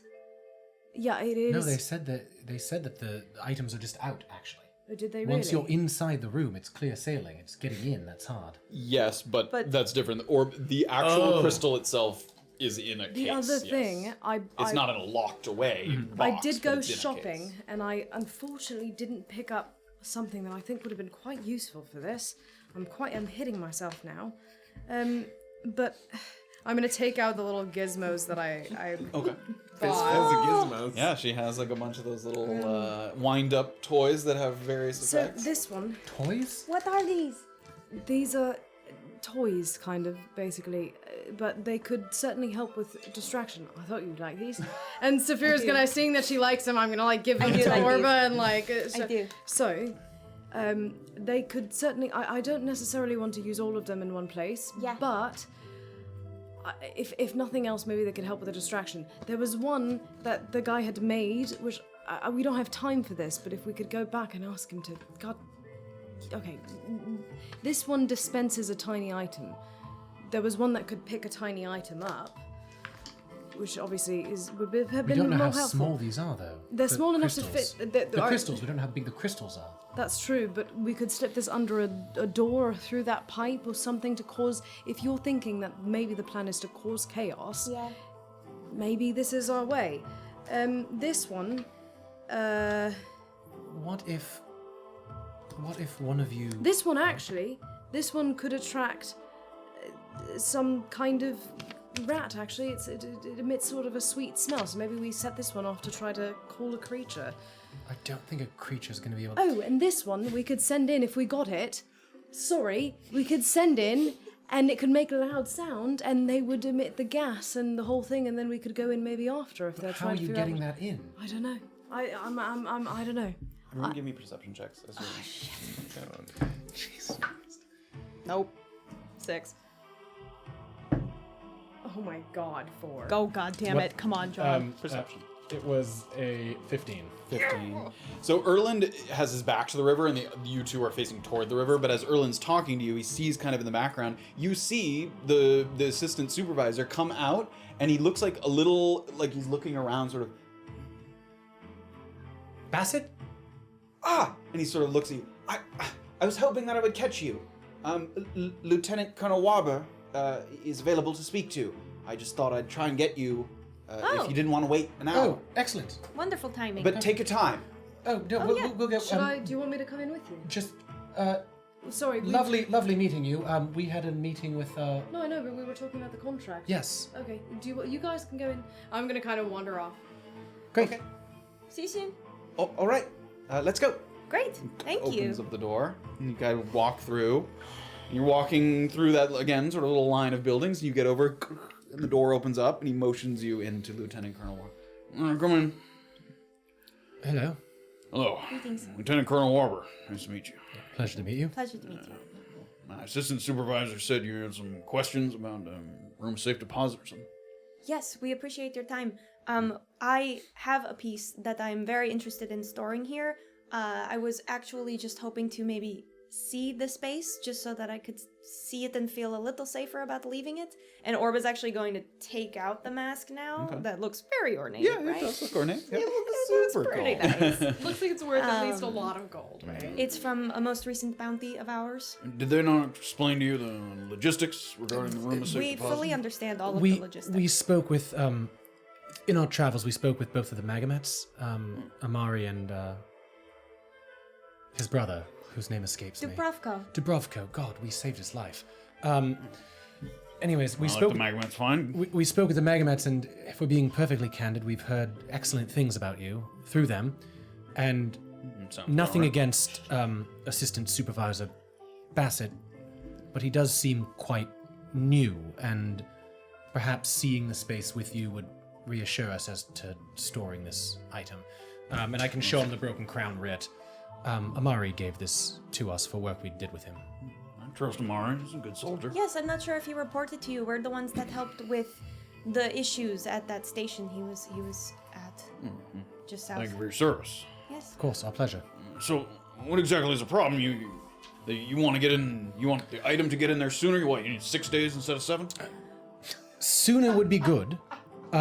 Additionally, I think we're a little concerned about the fact that the items are just stored in the open once you get past security.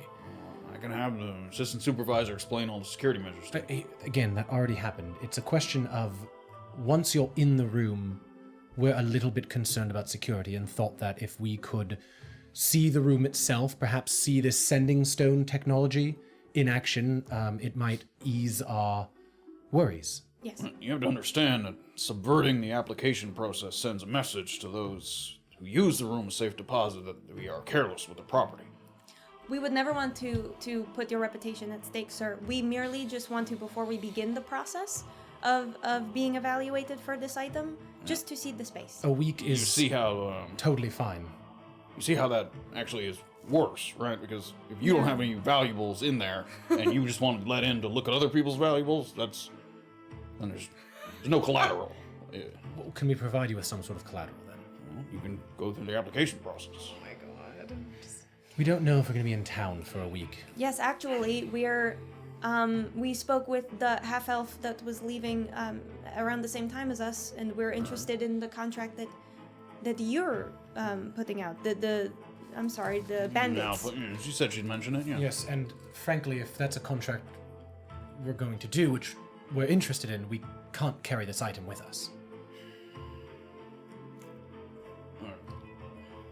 The half-elf, she's a friend of a friend of mine, and this writ of service from Amari Magamet, these are things in your favor. This is a big ask.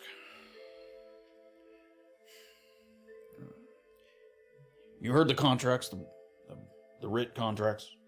Mm-hmm. Yes. So, in addition to the outposts, the carriage as we well. had a yes. carriage go missing, yeah? Mm-hmm. Well, it had some coffers of gold for expenses here, supplies, uniforms, potions, and most importantly, which this wasn't in the contract, but it's part of the additional details, there was a black lockbox. It had a few rare spellcasting components inside. These items were intended for a local cleric of ours, Donovan Ainsley. He did some important work for the Broken Crown a few months back, but he would not accept gold as payment. We said that we would procure a few components for him as payment. Now, needless to say, I don't know how long you've been here, but the Broken Crown does not have a great reputation among the Northerners. And Donovan Ainsley is very respected, and if we'd found out that we had stiffed him of his payment, that would look very poorly upon us. So we would like to get him this payment. In fact, it's quite important that we do, and it would take a very long time to send for these components again to procure them. Of course. Now, obviously, we would like all of it back, but the lockbox is most important, and the items inside will be kept in the room of safe deposit, these items that we have for Donovan Ainsley. Now, if perhaps I had these items in my possession that are going in the room anyway, you could follow me downstairs and place your own items into storage without the requisite waiting period. And where was this? Remind me where the carriage was attacked?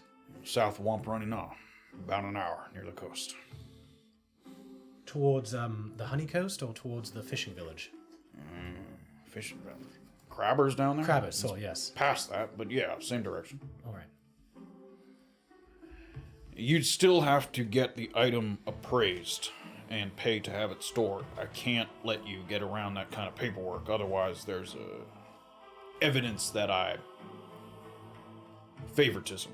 Of course. Sure. And if we were to do this tonight, would we be able to get our item appraised tonight? You head over to General's General right now, I think it's open. All right. Cool.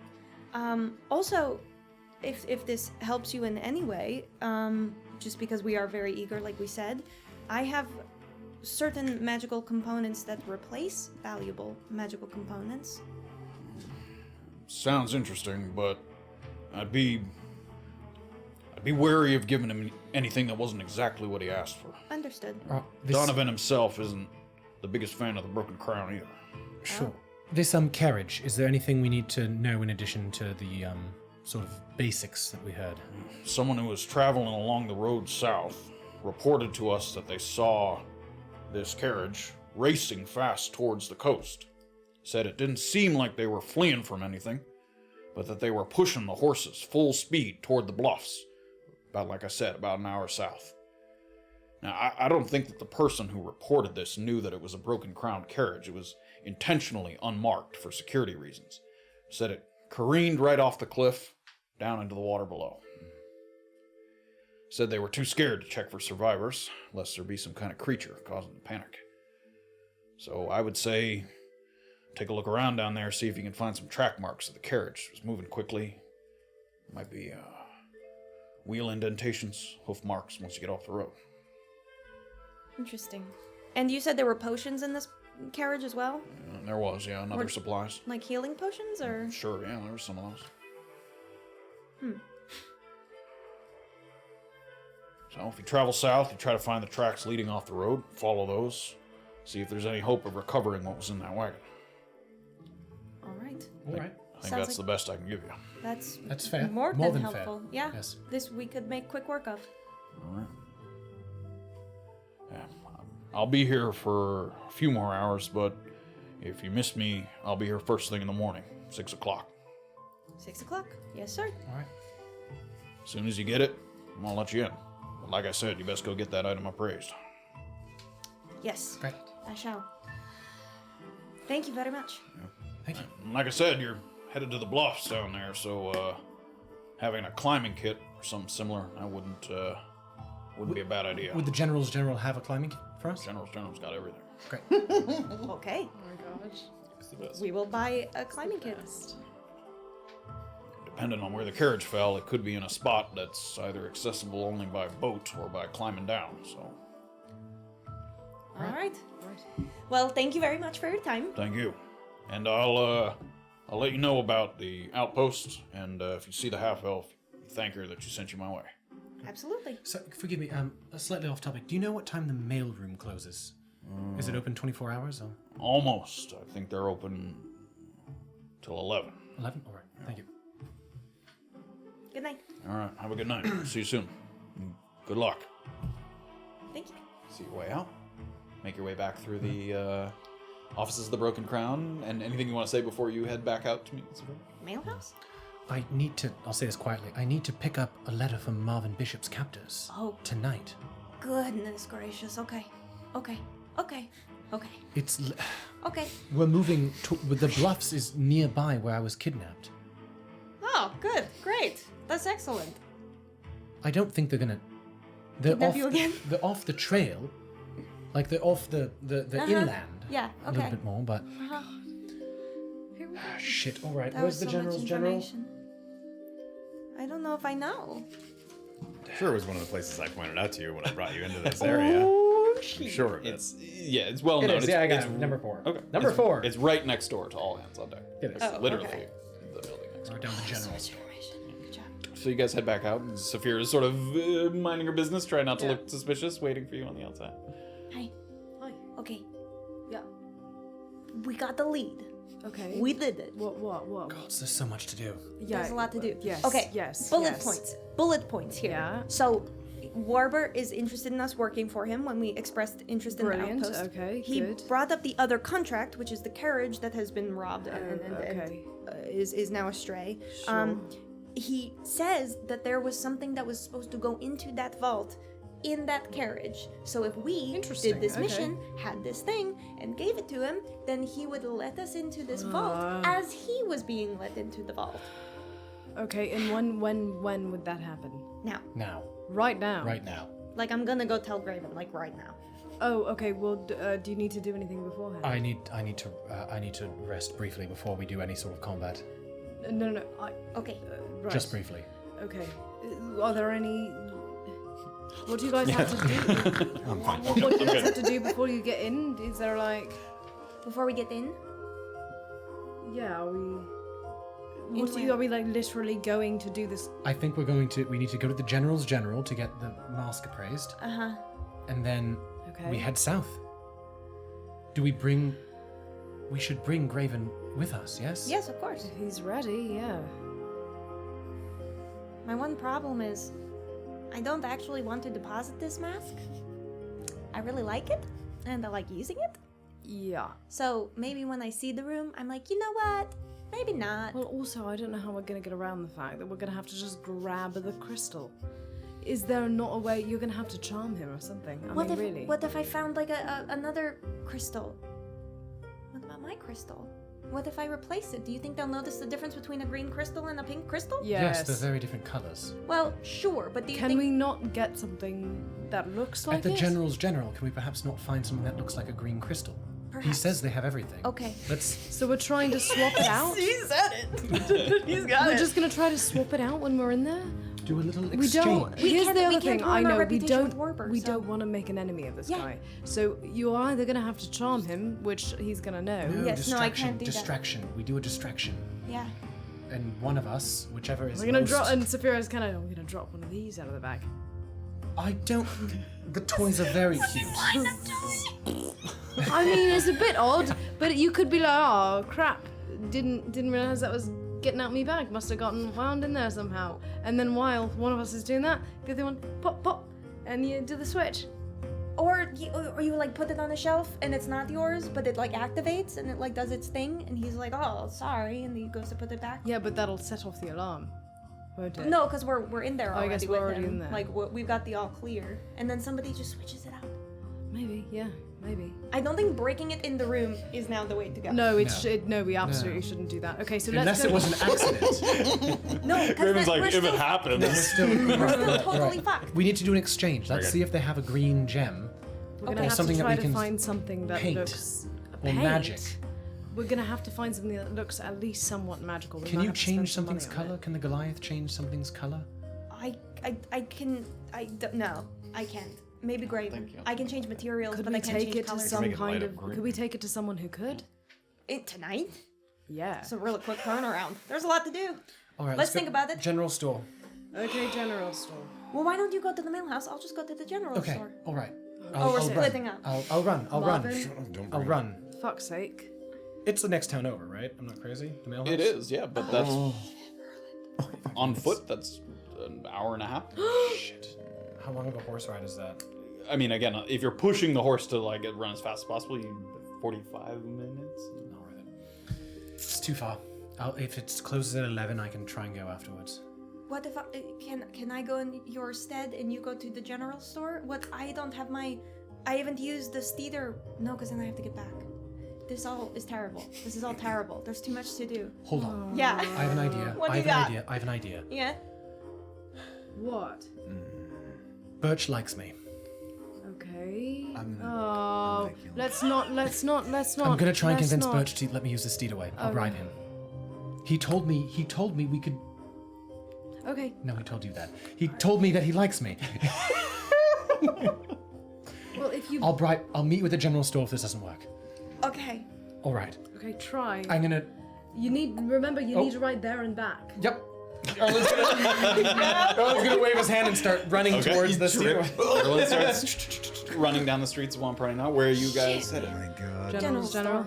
Okay. Yeah. Okay. All right, the two of you start to head to the general store. That is where we're going to take a break. Oh my god. As Erland tries to talk his way into the Steederway after hours. I hate infiltrating. I hate. Kozni. And with a tentative plan in place that involves maybe a gizmo and snatch and grab, you never know. Maybe rats, Maybe a rat. Maybe poo pipes. We're going to take a quick break, come back and see what we've got in store after We're that. gonna Thank you so much ruin for our joining us as reputation. always. Oh wait. Gang. The stakes of this is literally Graven's life, you and know we're what? gonna use a twisty toy. If it works. And you're like, oh no! Yeah, what's that? The other And you idea. replace it with like a poorly painted like green rock. And you're like, oh man, look at that. We're gonna have to figure out a way to drug this guy or something. Killmore _ just subscribe yeah, with yeah. Prime. Thank Thank you very much. Thank you for your Prime appreciated. subscription. Hope you're Welcome. enjoying the show and welcome. About 5 minutes into the break video, there's a recap of what happened last week. All of our episodes have 5-minute recaps that are on YouTube. Please feel free to check it out. And there's also a little map after that recap doing an entire like visual aid Where we come of from, where we come from, where do we go, Where we've been. where do we come from, kind of. what have we done? We will see you right after a brief break. We'll catch you on the other side. See you soon. Oh, physically. Welcome back, everybody, to chapter 88 So prepared. of A Peek Beneath the Veil. Before Yes. we Oh, begin. please. right as we went to break, it's Dave Mars resub for 6 months. Thank you very, very much. And then Welcome Banish back. Roper, Raven, it's Raven now. Banish Raven did 500 bits. Thank you. guys so much. Vanished Graven. Banished Be gone. Guys. He's changing his name right now. He's like, that's Yeah. Thank So you guys thank so you much. very Really much. appreciate It's very appreciated.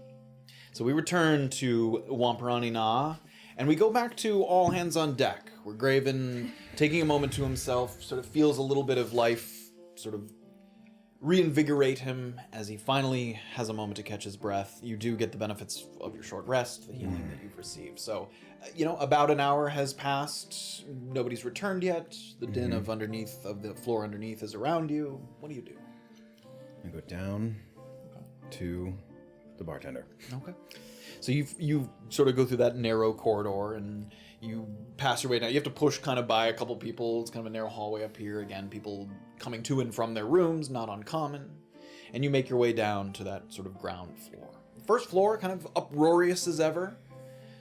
You look and see the bar where Brick is hard at work. You know, he's got a couple helpers as well that are sort of tapping the kegs there up against the wall. Quite a bit of noise down here. Are you looking for anything, doing anything? Again, the only people that work there at the moment that would be like the bartender. There's not As opposed to front door person. There is no like host or hostess or something like that. Okay. Should ask you guys for some money before you leave. Oh no. You have one You have gold one gold. from. That's true. Which you could turn into 2 if you That's roll. This is not the time. Sorry. Give me a perception check as well as you come Okay. down to the lower floor. Okay. 10.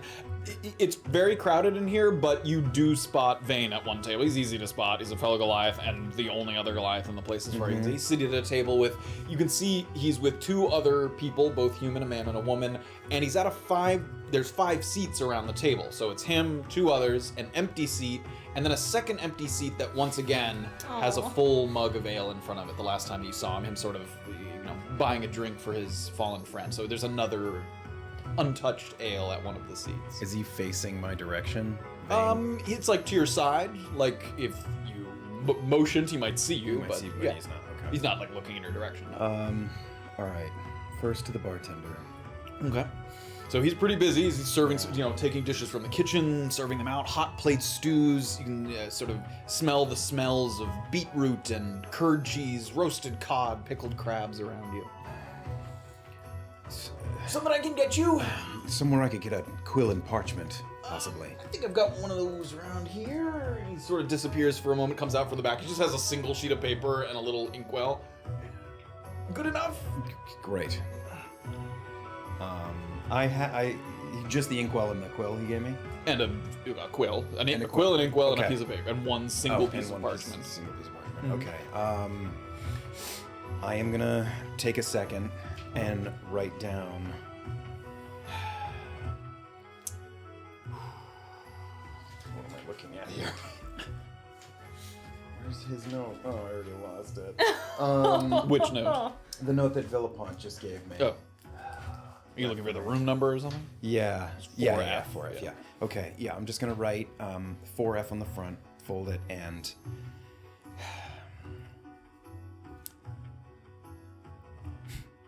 must get into room of safe deposit by first light. Can't be seen by any. Graven's like racking his brains. He's writing this note. If you use any full sentences, Yeah. Mr. 2 kills you as well. 250 characters. Please help. And I'll fold that 2 times, have the 4F up, and go back to give it to him. Thank you. And He takes a look at it. And he nudges one of the sort of the young boys that's filling up mugs. Give me a second. And the boy takes it. Yeah. Customary to tip the boy. could you make change? Sure. I'll put a gold down. Sure. And Gives you a silver and 10 gives you Nine. what do you want? 9 silver, 10 copper. Sure, you slides in. Yeah. Yeah. Slide them. And I'll leave 3 copper on the table. Slides them, hands them over to the boy, pockets it, and he shuffles off through the crowd. Money. 9 silver, 7 copper. Oh my god. Anything else I can get you? So sad. A small bite, whatever the cheapest thing you have is. Sure, we've got some the stewed beetroot, 5 copper. Please. 1 stewed beetroot. Be out in a moment. And So you're I'll kind of waiting here at the grab bar. There's people on your left and right here. Is there sort of? Could you ever bring it over to me and I'll point to Vayne's table. Sure. Thank you. I'm gonna go over to the table. So he kind of sees you coming, sort of off to the side, and he gives you a little nod of the head and motions to the empty seat next to him that doesn't have the ale in front of it. This is Mott and Jayanta. They work at the tall ports with me. And they sort of give you a polite nod. We've got a simple game of sheets going. Nothing too high stakes. Half silver ante, aces high, sequentials fucked, and pairs high-low with triples a double bust. You'll have to It's take me easy. through it. Sit down. Good. Good. So they're playing, do you know AC Doocy? They're playing like a very sort Sounds of like simple- AC/DC, so I like it. So I do. They're playing a very simple Very game. stupid. It just goes like this. We'll bring up the camera there. So we'll say that Graven has heard of the game before. Maybe he hasn't sat down to play it, but he's heard of it. Basically, you're simply shown, everyone antes in, and he was saying a half silver ante, so 5 copper, and everyone antes in. And you go around in a circle, and the first person gets 2 cards, and you just basically place a bet with the money that you have that the next card off the deck is between the first 2 cards. Oh. That's it. So if you lose, then you have to put in the amount that you bet, and if you win, you get to take out the amount that you bet. You can bet up to the amount that's currently in the pot. That's it. It's just that simple. And half silver is the initial. Yep, that's what it. So the initial pot is 2 silver because the 4 people at the table will all be putting in half a silver. Okay. So that's the game that they're playing. Oh my god. He kind of shovels up the cards. And the other things he was saying about the rules, sequentials fucked. He was saying if you get like a 2 and a 3, you're screwed because there's no cards between it. You automatically lose. Because I've already bet. Yes, you have to put in an ante's worth amount. You haven't bet yet, but you have to put in an ante's worth amount. So you automatically lose there. And if you get doubles, like if you get 2-2 or 6-6, you don't bet on whether it's between, you bet high-low. Okay. So if it's double sevens, you say, I think it's gonna be lower than a 7 or high. And if you get triple, if it's like 7-7-7, you have to match what's in the pot, however much that is. Oh my god. That's very bad. Yeah. Okay. This is some card shark shit. Yeah. Yeah, it is sort of. So they're kind of playing. He's dealing out the cards a little bit, and they kind of. It seems very natural and casual to them. You've played in some of these gambling where like the focus is very much on the money. Mm-hmm. The money exchanging hands is not that high. They're sort of having a drink, having a conversation as they're kind of playing around. So they're sort of playing as they're talking. So how you finding Navikapura? Haven't been here that long, honestly.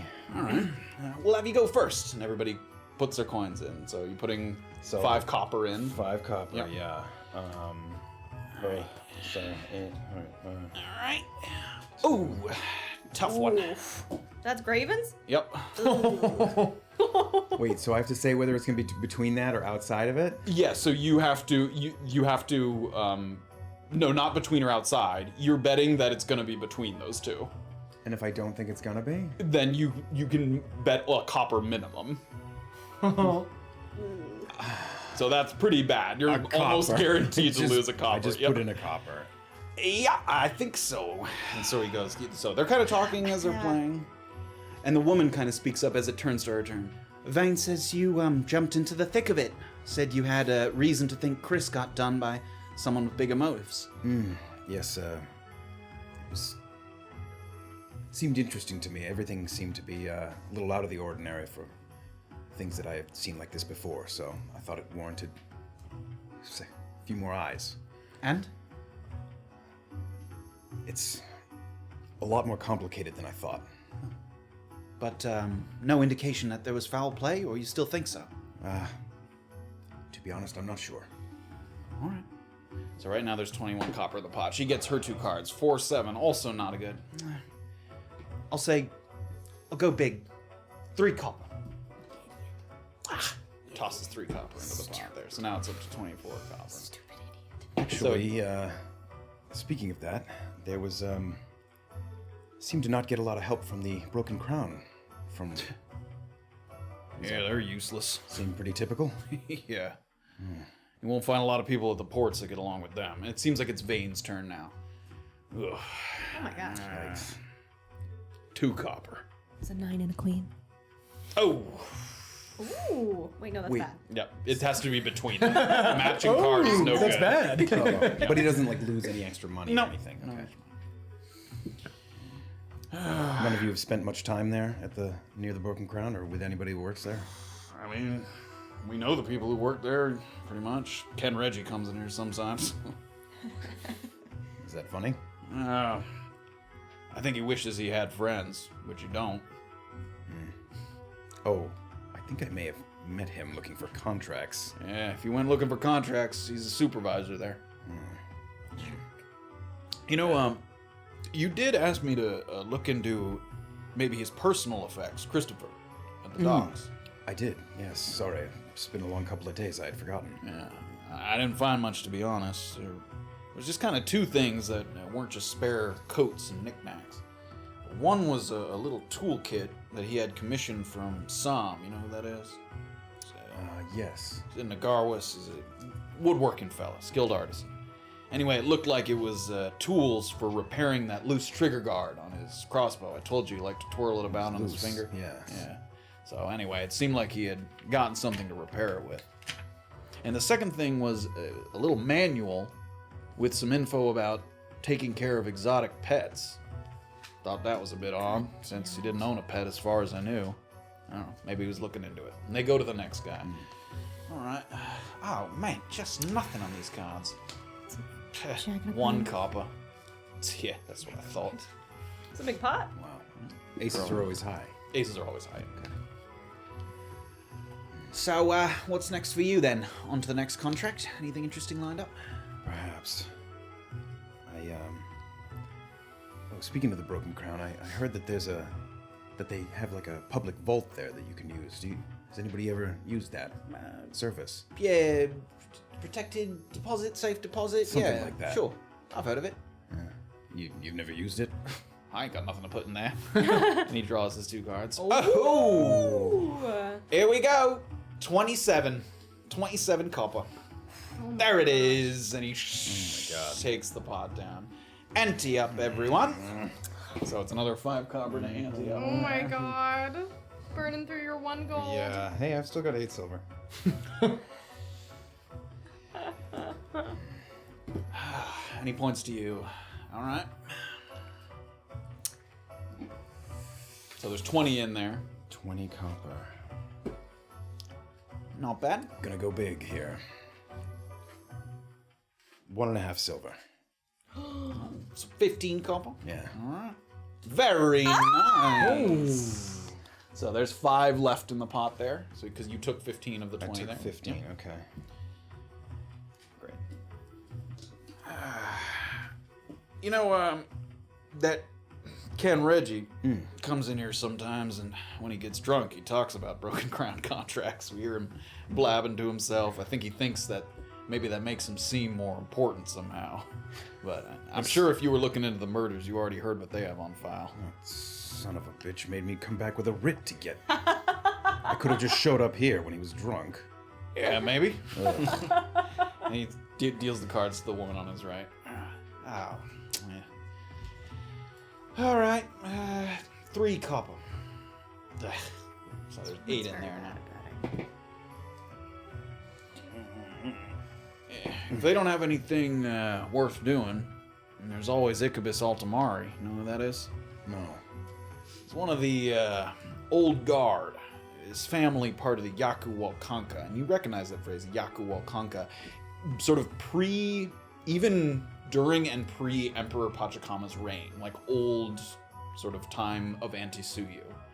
There was this group that was sort of protectors of the coast, like coast guard kind of. They would protect against piracy. They would protect against some of the small local communities. So they did it mostly out of sort of a sense of honor. They weren't like mercenaries so much. It was sort of an honored position to be part of the Yakawalkanka. And they sort of, nowadays, they've sort of fallen out of favor. You don't hear about them as much because now that the place is so much more populated, Antisuyu, there are tons of ships. There's, security vessels, people, but the Yakawalkanka in that time were the sort of protectors of Antisuyu's coasts. Which even before Emperor Pachacama's time, sort of guardians, you might have heard of them. Now, the population of Antisuyu grew, protection wasn't needed as much, but there's still a few of them kicking around, Ichabus among them, and he hires out for jobs sometimes. And what other bounty hunters like about Ichabus is that he's pretty well connected about the continent. See, how it works with him is you tell him where you might be headed, and he tells you what he might have for you in that area. A little bit easier maybe than going somewhere and they say, look, this is what we got. That's it. Take it or leave it. Right.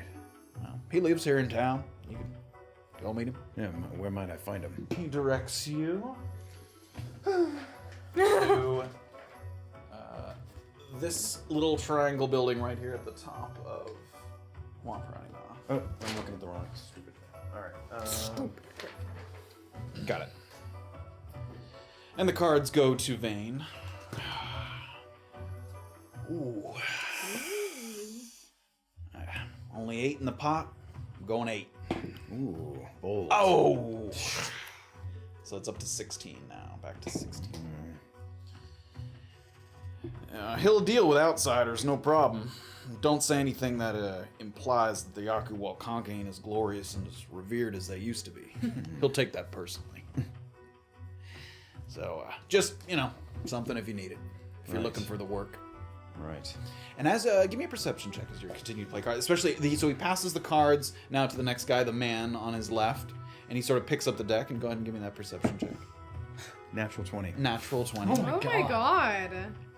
As he takes the deck of cards, he holds them in one hand, and with the other hand, sort of with a pained look on his face, he goes up and he rubs his shoulder a little bit.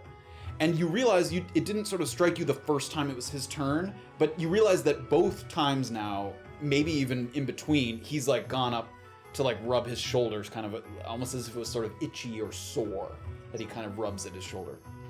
All right. Which person was this? The man. So he said there's 2 friends, Mott and Jayanta. So Mott's the man, Jayanta's the woman. So this is Mott. He's the human man sitting with him. Okay. Not like a sleight of hand card trick, but like something's actually bothering Yes, him. it did look like very much like it. Like he did not seem to be manipulating the cards. He seemed like sort of irritated, pained at the shoulder there. All right. Oh, coming in good for Mott here. I'm gonna go 16. There it is. Ooh, congratulations. All right, ante up, everyone. And as he sort of motions to ante up. Mott, was it? Yeah. I can't help but notice something bothering you there. Oh, sorry about that. Joe says the itching and the discomfort could last up to 8 months. Can't come soon enough. Joe, the local surgeon and medic. Yeah, they've heard this story a million times. I did a turn on the Samicha, right? Not as a passenger, but helping to run the ship. It paid well, but I don't think I'd go back. See, the giant seahorses are majestic to behold, but Kirukachun is riddled with marrows. And as he says marrows, you're aware of what these creatures are. They look kind of like mermen or merwomen, but they're feral beasts. They're not intelligent beasts. They're sort of sea creatures that sort of lurk along the shorelines and sometimes sort of are hyper territorial about the sort of shoreline. So he's saying that Kirukachun, that island, the shores there are sort of riddled with these marrows there. And our boat got besieged while we were reeling in a few of the seahorses. And one of them just took a bite out of my shoulder, just ripped a chunk clean out. And when it healed, there was this nasty, gnarly little divot that seemed to be there to stay. And later, I was having a drink here, and our local surgeon, Joe Magosto, she came up, and she asked if I was interested in some sort of experimental graft she was doing, right? Now, she was already doing skin grafts. That's like her thing. I don't know if you've heard of her. But she said she wanted to try something a little more substantial. She'd never tried to sort of replace an entire piece of a shoulder. She'd just done, a layer of skin. And I said, well, no, I won't do it because, I'm not going to pay for it. It's expensive. But because it was sort of experimental, she offered to pay for it for free. She said she'd do it as long as I was willing to be a guinea pig, I guess. How long ago was this? Must be 6-7 months at this point. Still itches like hell. Yeah, like I said, she said at least 8 months of discomfort. 8 months? Yeah. It's funny though. You can spot Joe's clients from around town from a mile away. You see that telltale rubbing, a neck, an arm, that person's had one of the grafts, you can tell. Do you mind if I take a look at it? I fancy myself something of a healer. He looks around the table. Sure. Rolls up his sleeve a little bit and he shows his shoulder. It's give me a perception check. Immediately you can tell the work is pretty good. I mean, this patch where it looks like it was sort of reinserted, the skin's a little darker, like it's not seamless, but it's a pretty clean sort of reattachment of a piece of flesh. There's no like shades of color or. Give me a perception check. 19. 19. Dude. You sort of, because you said you were a healer, he leans across the table, shoulder forward, and he lets you lean in and get a nice, good look at it. Other than the discoloration where it looks like, you know, the piece was inserted, there doesn't seem to be anything. I mean, you're actually quite impressed by the work there. Wow. Well, I do hope that actually clears up like she says it will. Yeah, me too. It drives me fucking crazy. Your turn. Did you ante up your five? Yes, from the last round, Sure. I've put in 2 half silvers. This is now the third half silver, Oh, because he just then- took the pot on that Okay. last one. All right, 610 there. 5 copper. Tough. Match it there. Put it in. So that's a thing that with most of her people that she's worked on. Yeah, if you see anybody doing that little rub, they say, you know, definitely been to Joe's. But she does good work, I guess, so. And I didn't have to pay for it, so I'll take it. Did she do any checkup on you? Do you ever go back? Yeah, I went back a couple times. She didn't seem to think that anything was out of the ordinary. In fact, she was quite pleased with how I was healing, mostly. Good. Passes the cards to the woman that's sort of on the right there. Oh, all right. So how many did you put in that last one? I had put in 5. Okay, yeah. so there's 25 in there. I'll go 15. Ooh. Oh, God. Whoa. Terrible. Bummer. So it's up to 40 now. 4 silver. Graven's eyes. He's like drooling at the mouth. At this point, the kid that was motioned to back behind the bar comes over with a nice hot bowl of the beetroot stew. They said it was for you. Yes, thank you. Enjoy. So we'll walk this way. That looks good. Yeah, it's been a while since I've eaten. Okay.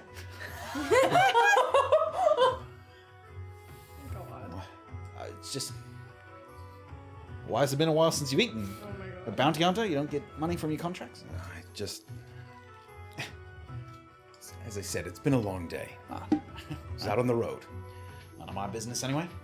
So Vayne takes the next one. Ugh. Yes. All right. He has to put in the minimum ante, copper. which is 5 copper. Yep. So it's up to 45. All right. One more here. So it's Mott in front of you. Oh, come on. I'll go 10. Oh. Yeah. Damn it. Man. But it passes to you with 35 still in the pot. Okay. I don't understand how this game works. You can bet up to the amount in the pot, and then you And you win get that back. much. Yeah, but you don't necessarily get the whole pot. It I depends thought on you how got the much you pot. bet. Got it. All right, Graven. Thank you, lucky stars. Ooh, is it a 2 and a Jack. Ooh. Which is all. So how much 35. is there? Yeah, So 3 silver, 5 yeah. copper. Oh my 35. god. All right. Oh no! Oh, tough luck there. Tough luck. No! 35, huh? And they all kind of have a good laugh. One of the Jayanta on the other side kind of gives you a pat on the shoulder there as they kind of chuckle. All right. You're playing with Little Philippon's money here. Yeah. No, it's no, Vayne. for his money, Vayne's money. Yeah, Christopher is sort of passing. Right. So a little more laughing and sort of revelry. For a moment here, like a little bit of some of the stresses, like a lot still on your mind, but it feels good to kind of just have a game, have a chat with some of the people. But we're gonna walk over to the general's general. Oh my gosh. In and out. Really fast. So the general's general is located directly adjacent to all hands on deck. There's a couple of reasons why it may not have kind of stood out to you in your first sort of passes through here. The deck is so busy at virtually all hours of the day, it's easy to mistake the foot traffic here as coming or belonging primarily to the bar. And also the building itself, while it's 3 stories tall, is fairly nondescript. There's no signage, you don't see anything on the exterior that says Generals or Waller Co. or anything like that. It's evidently a very long-time fixture of Wampranina. People sort of just know of its existence, they know where to go, and the owner has seen no reason to spend money advertising when they didn't need to. So you enter through the front door, and the room that you step into kind of reminds you of like a bank. And there's all these little booths around the perimeter, almost like little teller booths. And above each of the booths is a sign: weapons, textiles, supplies, accessories, edible, stationary, and arcane. Those are all categories around the perimeter here. And there's a hefty human man. He kind of has a flowing chin curtain beard and he has the very long locks of hair and a bronze hoop necklace, sort of wide and sits on his shoulders. He seems to be kind of directing the flow of traffic. He's holding a thin piece of wood with a stack of papers kind of nailed to it, and people will walk up to him, and he'll seems to ask them a question, and then direct them to one of the booths around the room. So people sort of saying what they're looking for, and he directs them to one of the booths. So there's a short line of citizens kind of standing there, 3 or 4 people. So that's what you see when you enter. So, do you think you want to get this thing appraised first, and then we can look at, and I'm kind of looking up the signs. I'm thinking that our best bet would be either arcane or what was it? Not jewelry, but like... There's accessories. Or accessories. Yeah, okay. I would imagine the appraisal, takes a moment, so we could I drop think we it should off. get that and started then as soon as we can. Arcane, there's a lot of Okay. stuff. And Safira's gonna kind of, do you want to, I imagine we have to call him up to a window. I suppose, I don't see something that says appraisals, right? You do not see a sign that says appraisals. Maybe we speak to the gentleman?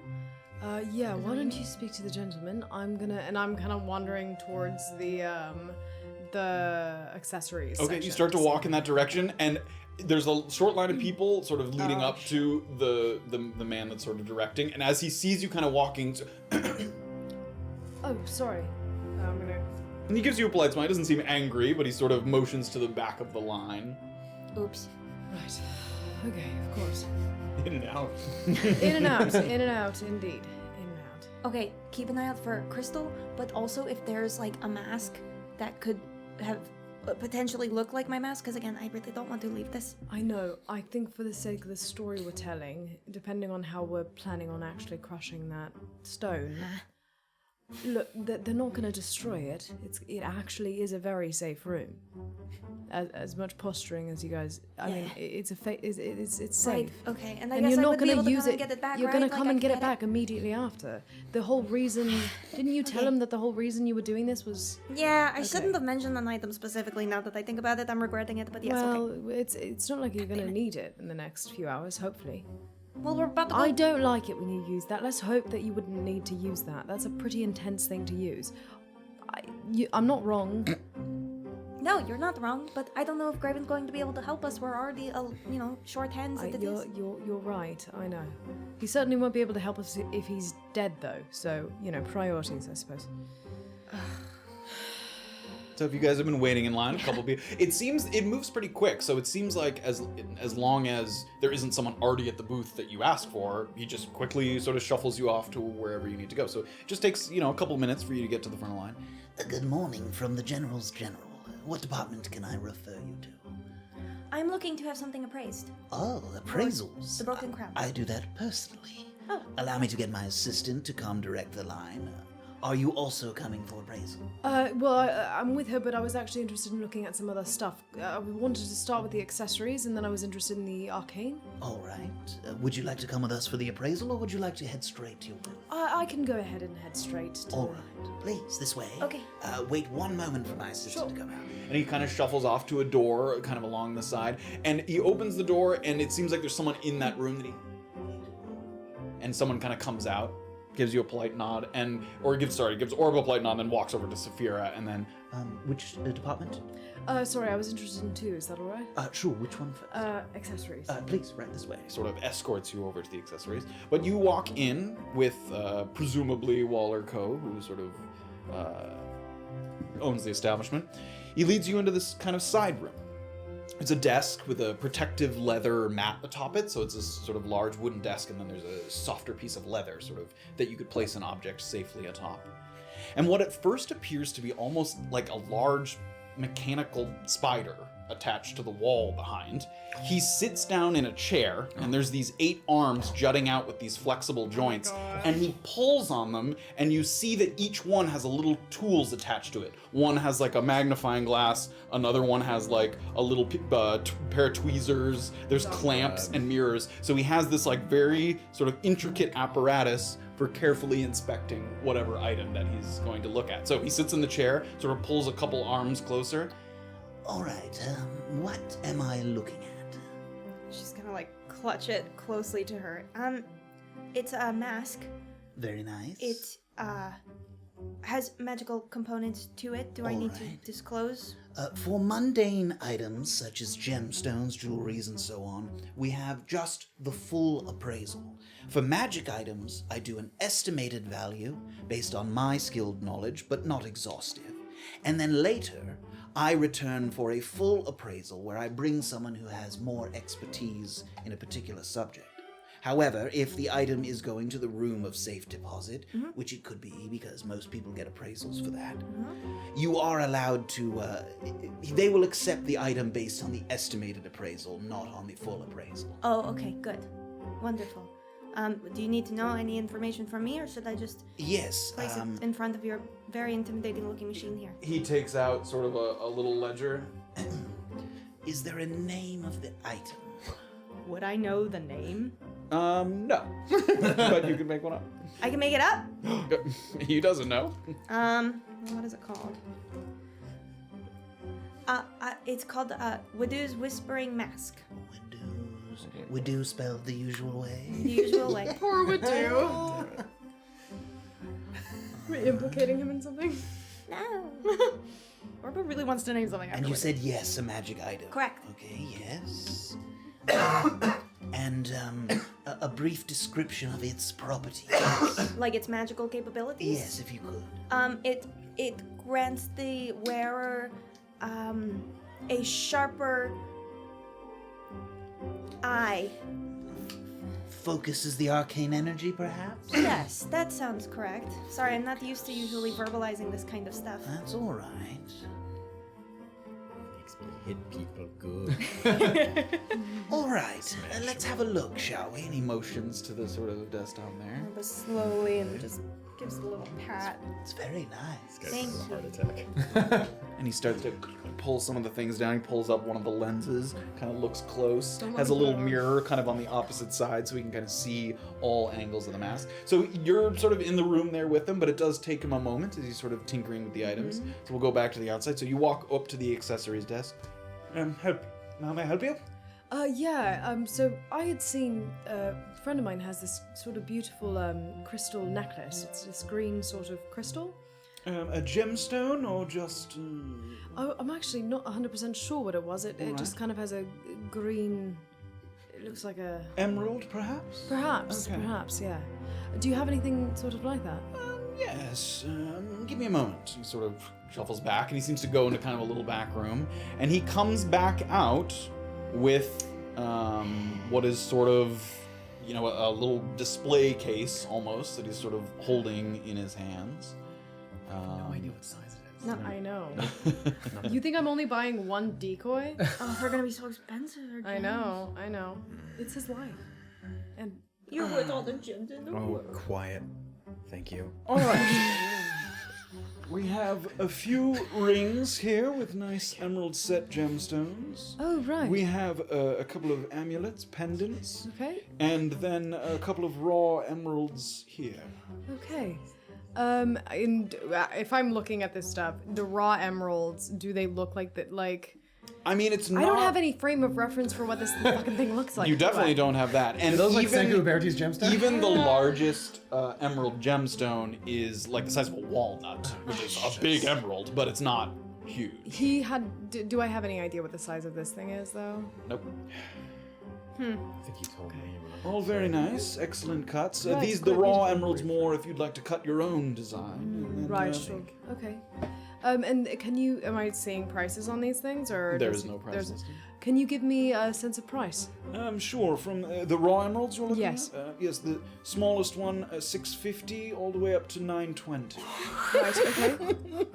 And for the rings and the pendants? Those have smaller stones laid within. So some of these smaller ones here, you see, this is 175. Okay. That's the smallest emerald. Right, okay. And do you have anything that's sort of a good imitation, like a jade? Yes, we have things of that kind. Alexandrite is a nice dark green. Right. And I believe we have, yes, we have, jade is sort of a mixed greenish white. Sure, okay. Let me see, other green. No, I think those are the other green ones. Okay, right. Could I maybe have a look at those? Yeah, sure. The jade will be less expensive, probably the least expensive, but also it will be green mixed with white. It won't be Right, sort of a okay. pure green color. Sure, okay. I'll have a look at both, right. just to sort of see.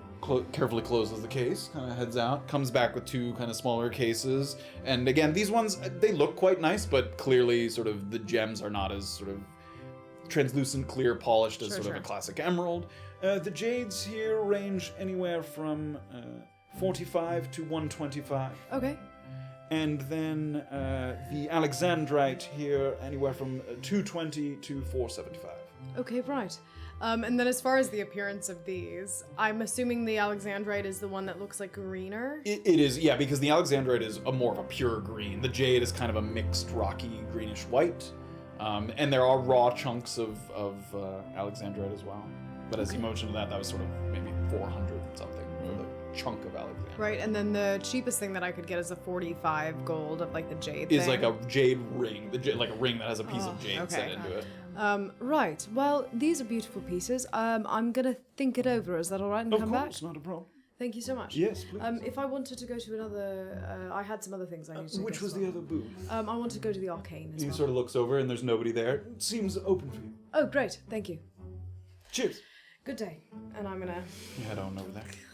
And it seems, as you walk over to this one, it seems like maybe this booth gets a little less business. It sort of is less, items that you necessarily would buy in an everyday sort of setting. And the person's sort of a little surprised to see someone headed over. Oh, hello. Hi.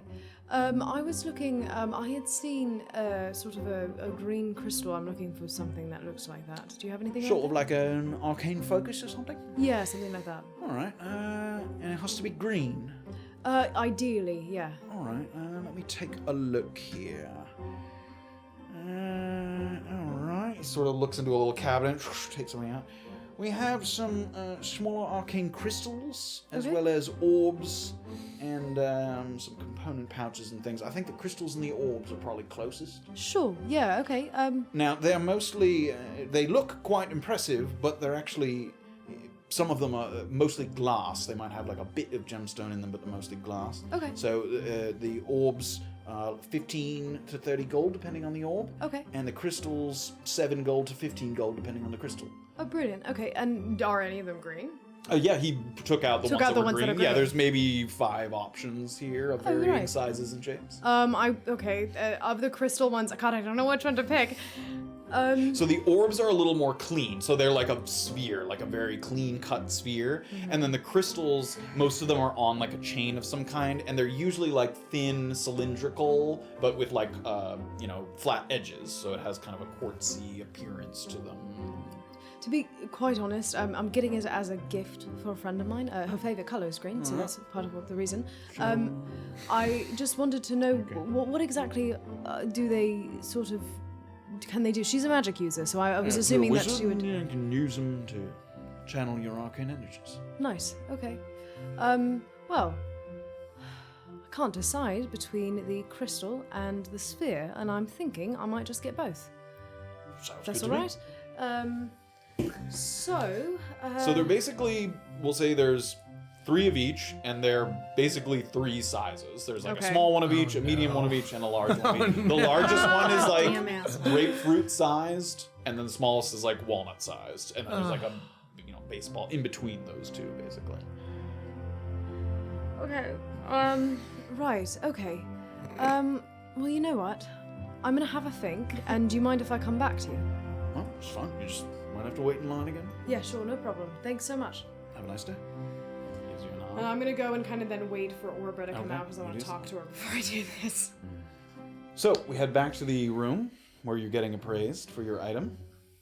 Yep. And Waller Coe sort of very carefully, he looks at a lot of the sort of, you see him a couple times with the magnification glass kind of look in, and there's maybe like a chip or indentation on the mask from its carrying it around or usage, and he sort of, All right. I like wearing it. That's probably the wear and tear. Oh, that's all right. I'm going to put an estimated value of this 525. And is that typically something that qualifies for the room? Yes. Excellent. It is possible that it is worth quite a bit more, but as I said, until I have my experts take a look at it, that is my sort of more surface level value. Wonderful. That is very I'm helpful. pleased to sign off on this. Appraisal costs 2% of the estimated value. Oh my god. I'm doing math in my head. Oh my god. 10 gold? Well, 1% would be, yeah. Yeah. 102 times 525, 10 and a half Maths, gold. maths, Ten and maths. a half. Okay. Okay. Okay. So 10 and a half gold, half a gold is five silver. So I have 15 silver. He's like, it's worth 20,000, and I need 2% of that. What? Okay, Orba will pay. What did I just fucking say I was paying? It's 10 and a half gold. Is the 10. 2% Okay, of got it. gold for me. Yep. All right. Pleased to sign on. There's a place here for my initials later when they do the full appraisal, but you can take this to the Broken Crown, and they will allow it. You have been very helpful, sir. Yes, Thank you It's very a beautiful much. piece. Take good care of it. I will do my best. Yes. Thank you. Thank you. Cheers. He sort of pushes the arms up and back so they kind of are flat against the wall now, and you head back out. And he resumes his post at the front of the line there, but you see Safira also waiting. Okay. Got it. Great. It's Good surprised. news. Good Yeah. news. Okay. It's really expensive. Yeah. So good news and bad news. Oh. I found some crystals Oh, that yeah. are green. There's a wide variety. Bit stressful. Not sure what to do about that. There's ones that are spherical, and ones that are larger, and ones that are smaller, and ones that are shaped on a pendant, and I'm not sure which ones to get. I'm frankly quite panicked. How expensive are they? It's not that bad actually in terms of cost. I mean, it's expensive, but it's not nearly as bad as the gemstones. Fuck's sake, who's spending money on that?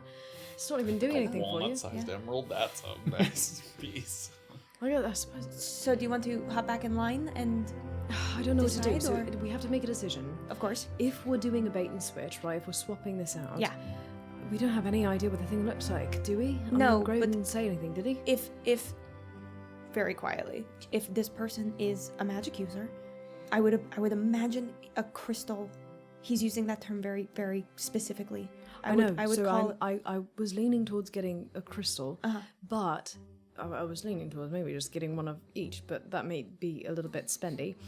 I'm thinking. Walk in there with like pockets jingling full of. So I told him, this is also, the other thing I'm concerned about is if they ask any questions, it's, oh, well, that half-elf came round and she decided that she needed a green crystal, whatever, it doesn't matter. But we have to decide between a medium one, a small one, and sort of a larger one. Uh-huh. And I think maybe we should get two, just in case. Okay. And maybe you should wear one, because I told him that I was getting it for you as a gift. So just on the off chance that he doesn't notice, you can say, well, I happen to have one of these too. Just, coincidence. Got it. Yeah. Does that make sense? Yeah. I'm not even sure. No, let's just do it. Let's just do it. Okay. We gotta help Graven. We gotta just do it. Okay, so I'm gonna buy two, and what should I do? The medium one and the larger one, or the medium one and the smaller one? Or should I buy all three of the crystals? Well, let's go look at the sizes. Okay, come with me. Okay.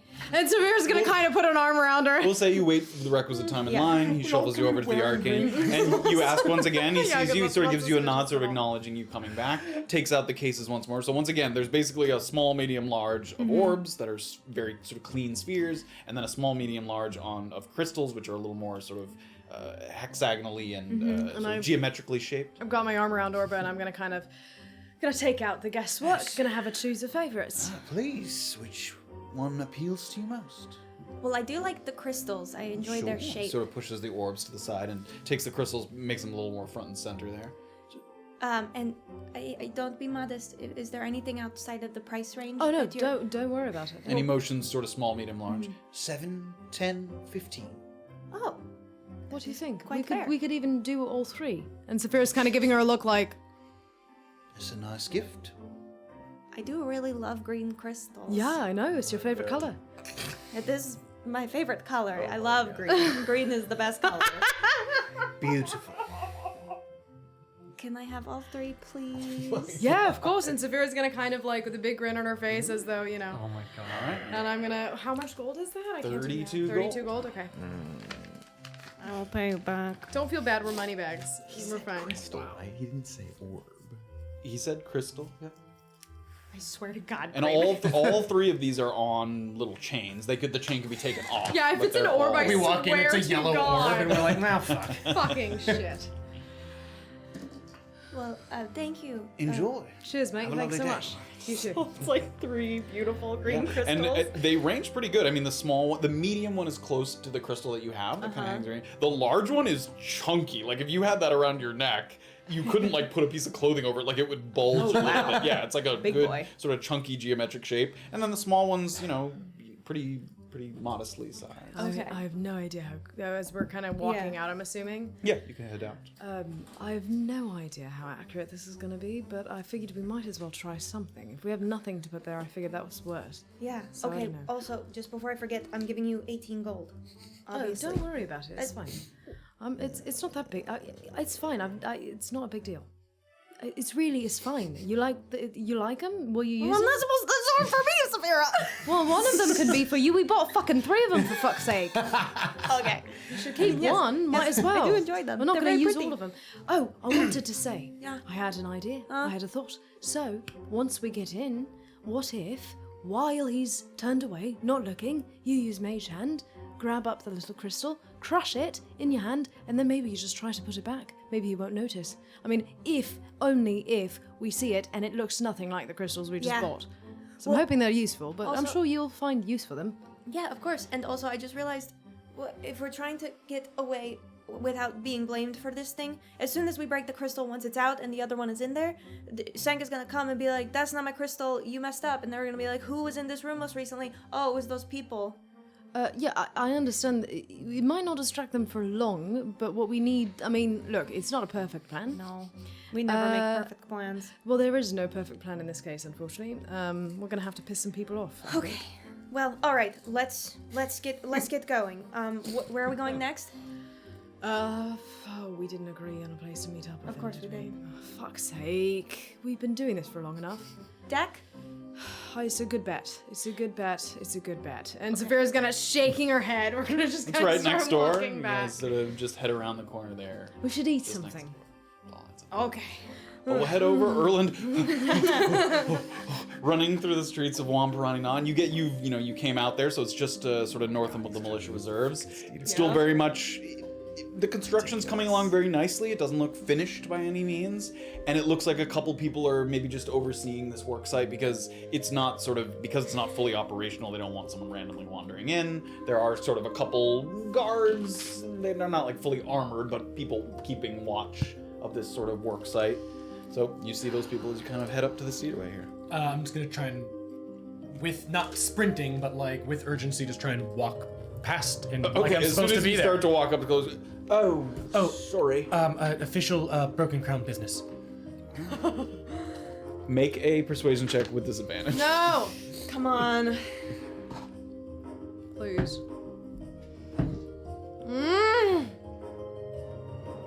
Six. Broken Crown's not supposed to be here. How many guys are there? Like if I get past this guy, are there both There's right one there? on either side of this sort of entrance into the cedarway here. What's the Broken Crown say? Look, I'd like to keep this quiet, and I'm supposed to keep it quiet for the Broken Crown as well. So, and I'll pull out 2 gold each. Make a persuasion check. 14. 14. I'll do it. And the other guy sort of, no. I will not. Well, if they're saying that at the same time, then I'm closing my hand quickly so the guy can't get the 2 Okay, gold. sure. Oh, shit. Why'd you have to do that? I like this post, and I want to keep it. If you'd like to keep it, then perhaps you should let me through. Otherwise, you'll have Cliff Ironcloud to answer to. Make an intimidation check. Oh, okay. God damn it. God damn it. My Danny Cliff will hurt you. Sorry, intimidation? Yep. Yeah, fuck, 7. Cliff Ironcloud my ass. Oh, Go on then, send him. no. I'm gonna look to the guy who wanted to take the gold. Sure. 10 gold for you if you convince him. What am I supposed to do? 10 gold for you. He looks to him. No. 10 gold for both of you. No. Go on then. Kick him in the head. No. Give me Are there any other entrances to this place? Not that you can see from here. You can always tell and give me a call. Okay. It's the Yagol. It's the Yagol. That's right. Yeah. His first name was Kitty. Okay, I'm gonna. I got there pretty quickly, right? Yeah, we'll say Okay, I'm gonna. 10 minutes. Great. I'm gonna walk around so they can't see me, Okay. like around to the back, and I'm gonna wait for a second. Okay. You're just like walking around the corner of the building. Just hear me. Yeah, like you're just walking around the corner. Oh, it's not like a big enough building that like they would notice if I just stopped. It's not like a large building. It is. I mean, the entrance again. It's much larger underground. Once you get to the Steederway, there's like sort of this, booth sort of building up top. But if you just talked to them and then walked like around the corner, that might look a little odd. Oh, okay. I thought it was much larger. Okay, then great. Then I'll walk from whence I came. I'll be like, all right, you're lost then, and I'll sort of walk off. You do. And then the first time I can make a turn off, I'll turn off onto another road. Okay. Do so.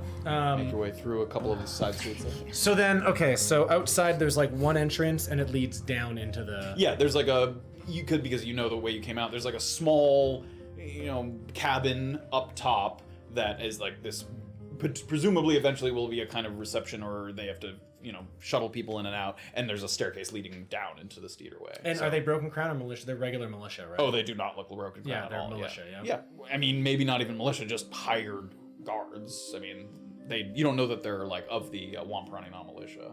Okay. Shit. And was the door closed or open? It was closed.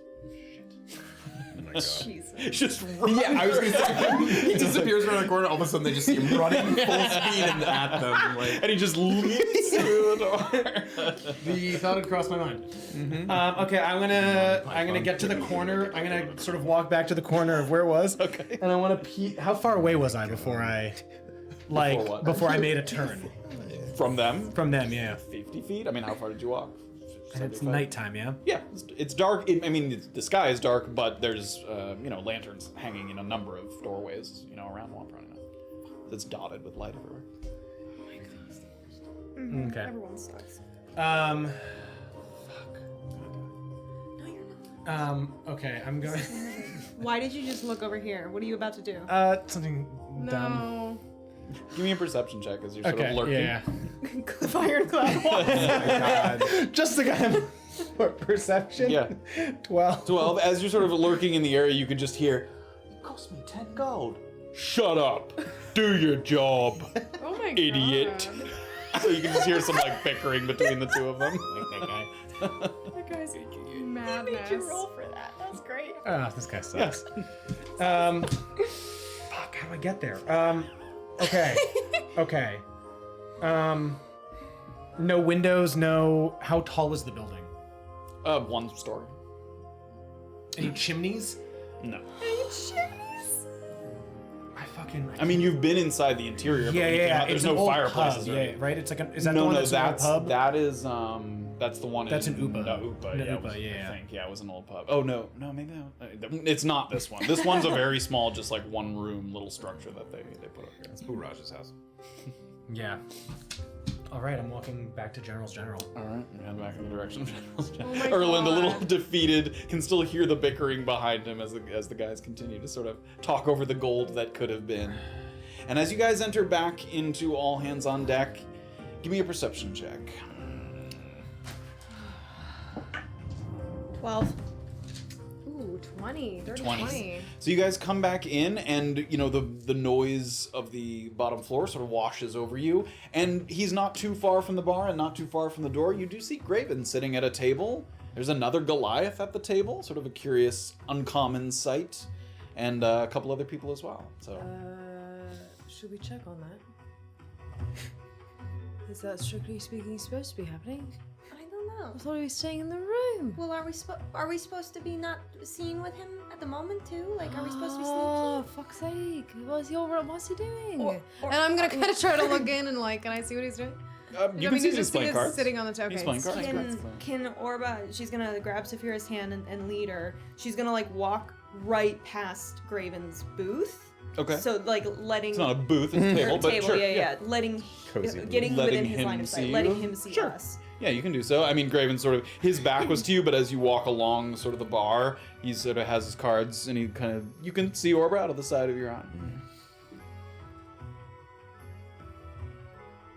I was just gonna keep walking. I'll give like just a motion of like. Okay. Sure.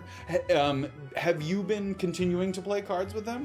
I wanted to try to get in like one more question. Okay, give me we'll say that you played a couple more rounds. Give me a percentile roll. D100 there. Whoa. We'll say that you're maybe have won or lost based on a little bit of luck there. All right. Now a 0 and a Z. Is a 100. Just kidding. 59. 59. We'll say you reeled in a little bit of winnings. We'll say you reeled in 2 more silvers worth of winnings. You had some decent luck as you sort of passing the cards. Okay, so you see Graven, because you were watching as you were passing by, you see him give a little sort of indication with his finger there. I'm just gonna keep pulling Safira over to the bar then, I guess. We may have taken a circuitous route. Okay, yeah. I mean, it's crowded at the bar, but you kind of sort of shoulder your way and get yourself sort of situated at the bar. Yeah, no, he doesn't want to see us. Okay, are we eating something? If we need to, yeah, we can eat real quick. I suppose we're just killing time until Erland gets back, right? Yeah, Okay, let's eat. yeah. Gotta let Graven know we're going. I don't know how we're gonna do that while he's down here playing cards. Yeah, I'm thinking. Well, let's just go to the bar and eat. Yeah, I suppose we okay. can figure it out when we get there. Orba's already grabbing like her papers and quill out as they're Reaches like, into her walking pocket, a jingling of crystals as she reaches through her belongings. Yeah. Okay, so you guys are heading over to the bar? Yeah. Great, so you take a seat there. A little bit of time passes. We can say that that they served you. Did you want a meal or something? Yeah, I'll take food, like Cheap meal. Cheap meal's 5 copper for the stewed beetroot there. Doing the Just kind of same a couple thing. bowls of that. Oh no, I just found Oh, that's good. Was there anything else you wish to do during your game? Yeah, I wanted to try to sneak something into the conversation. Okay, sure. Yeah, definitely. In between hands, maybe after like Sure, yeah. losing. Someone sort of grabs. Maybe you just collected sort of some winnings there on that hand a little bit. It's a good one. Nice job. You know, speaking of contracts, I saw something here in this town I don't think I've ever seen before. What's that? Somebody at the short ports wanted somebody to climb into the shit pipes. Must have been Emma. I think that was the name. Yeah. Didn't you recently have some big underground network put into the Steederway down here recently? Yeah, they're working on the Steederway. It's supposed to be open soon, I think. I wonder, how does that all get? How do you navigate all the Cedarway's deeper, I think, as far as I know. deeper than The pipes, any yeah. kind of septic system? Yeah. Who is there like a city planner? Is it somebody that would know the kind of underworkings of the? There was when when the townships were planned. They had these sort of leaders of each of the townships, but we had some corruption problems and they got killed. Oh my god. So any kind of architects of what's going on now? Well, I think it's the Mullifers who are primarily working on the Steederway. Right. So whoever the Mullifers brought in to do the architecture, that's probably who it was. Like I said, the pipes were way before that. Yes. Yeah. Anyway. Well, I might as well quit while I'm ahead here. It's a good game. Thank you for the games. And if you never need a drink, just give a hail. Have a good night. Get up here. I'll look over in their direction, but make it obvious that I'm going back to the room. Okay, sure. Graven sort of, as you kind of move along the bar, you even kind of bump into them just a little bit without like acknowledging them, and then make your way. And it's right about around this time that you finish up your cards, and Safira and Orba are sort of eating. That door cracks open, and Erland kind of peeks in. You don't immediately see Orba and Safira, but you do see Graven. To the general. Oh, you were headed to the general store? Never mind. You do not pop up. So you're headed back up to the room. Okay, Graven heads back up to the room. You guys, you saw that, or felt that he bumped into you, and you saw him head up there. Did anybody follow him? Give me a perception check. It's not one. Not one. Not that you see the place is very, very crowded. It's easy to track Graven because he's sort of above the crowd and, you know, it has a different appearance to him. But if somebody, as he's walking up the stairs, I mean, 4 other people are headed up the stairs, but laughing, drinking, like it could be anybody. Orba you know? had a sneeze coming on. Yeah. Okay. Well, I was going to write him a note and put it under his door, but it Well, it seems like doesn't he's... look like we need to do that. We can just go up to the room. Yeah, but I guess... Let's just eat and go. We should just tell him what's going on. Okay, let's... It's not like he's not allowed to send other people to help him. I don't think that wasn't part of the rules. I don't know these rules. These are unwritten rules. I don't know. I mean, they're not slow and written. He Mr. told us Two's some of the rules. Okay, I'm gonna flag the barkeep. Something else you need? Yeah, if like sneaky looking half elf comes in and asks for Orba, can you tell him I'm in room? I'm in his room. Tell him I'm in his room, Okay. Will do. and I'll give him. Orba was the name. Yeah. Okay. I'll give him a silver. Thank you, miss. All right. Let's go. Okay.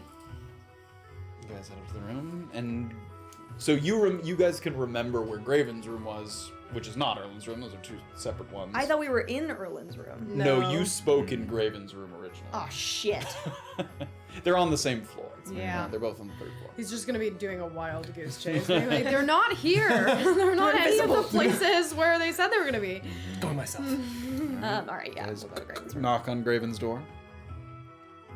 Open it. You're fine. So I'm gonna. Good news. Good news. Good news. We think we've got into the room. We think it's gonna take. You us got in there? Well, no, we're going to get into the room. We have an invitation to get into the room. Graven's like already taking the ring off. He's like, you got it. You have an invitation to get in. Yes, and we have a plan, we think, for how we're gonna either switch the crystal for another one. Obviously, we're gonna break it, but Take him out. I don't know if this looks anything. Did he describe it to you at all? Incidentally, He said green. He said grapefruit size? Yes, that's correct. So looking at what they have, the largest one is the only one that's even like close to that size. Yeah.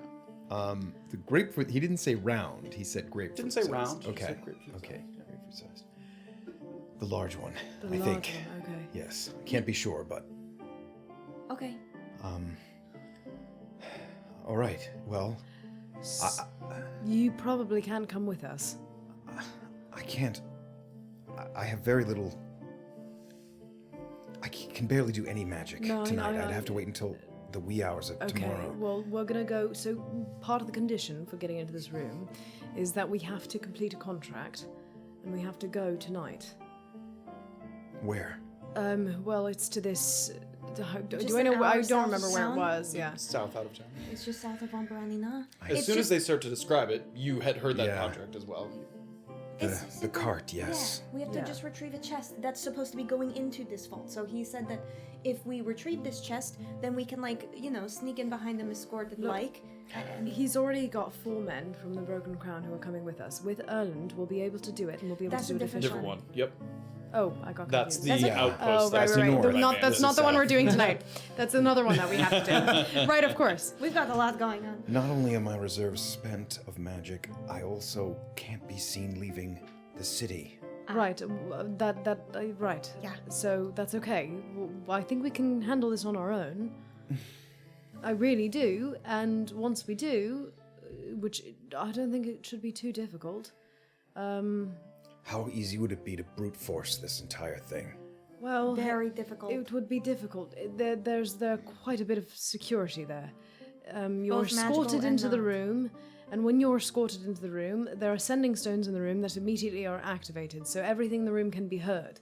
I imagine if there was a crash or anything like that, they would immediately be alerted to it, and the person who's in the room can set off basically an alarm that will put us all to sleep with, what's it called? It's essence of ether. There we go. Not pleasant. So, it seems like brute force is actually a way to get us caught. I think we'll lose our opportunity completely to get this thing if we try to go in brute force.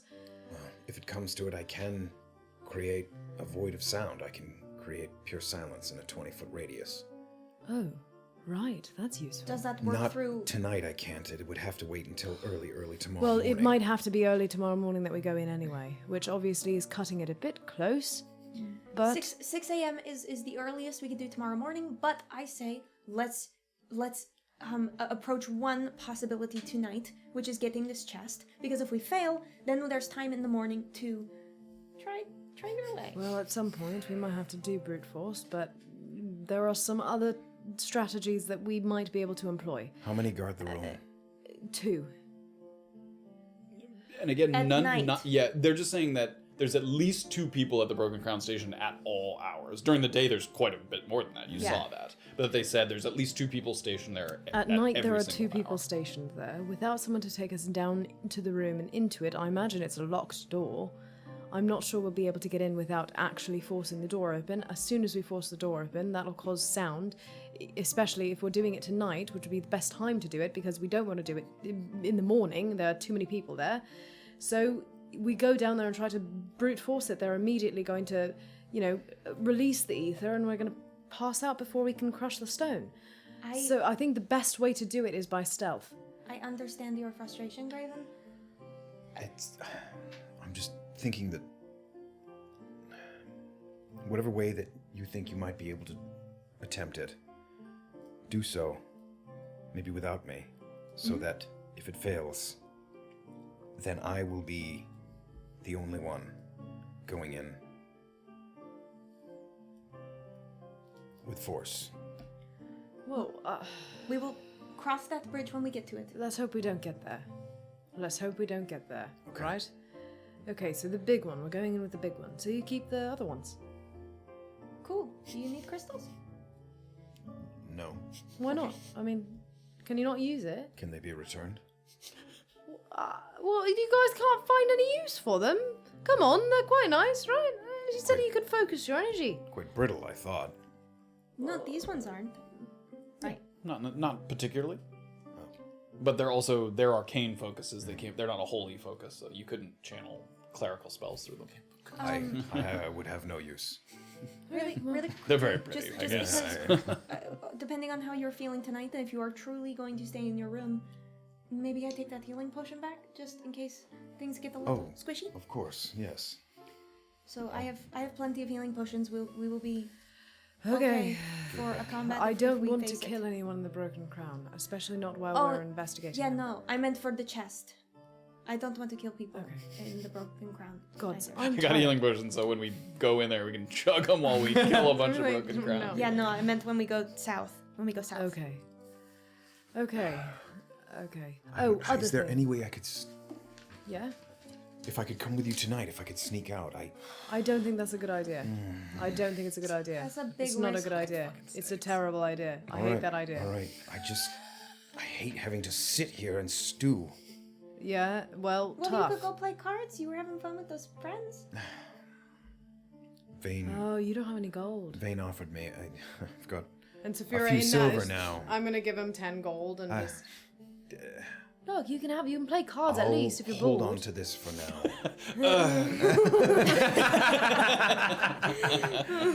Vayne was nice enough to front me a gold to play some cards just now, and I thought I might be able to suss out any other information, but I didn't get much. Anything? Bits and pieces. Right, well, that's not nothing. You hear the name Vayne as well, which you've been looking for. I mean, being a- Erland and I wanted to talk to that guy. Actually, Vayne? maybe if maybe you could ask him some questions for us. we were going to ask him. I suppose I don't know why you'd know this though.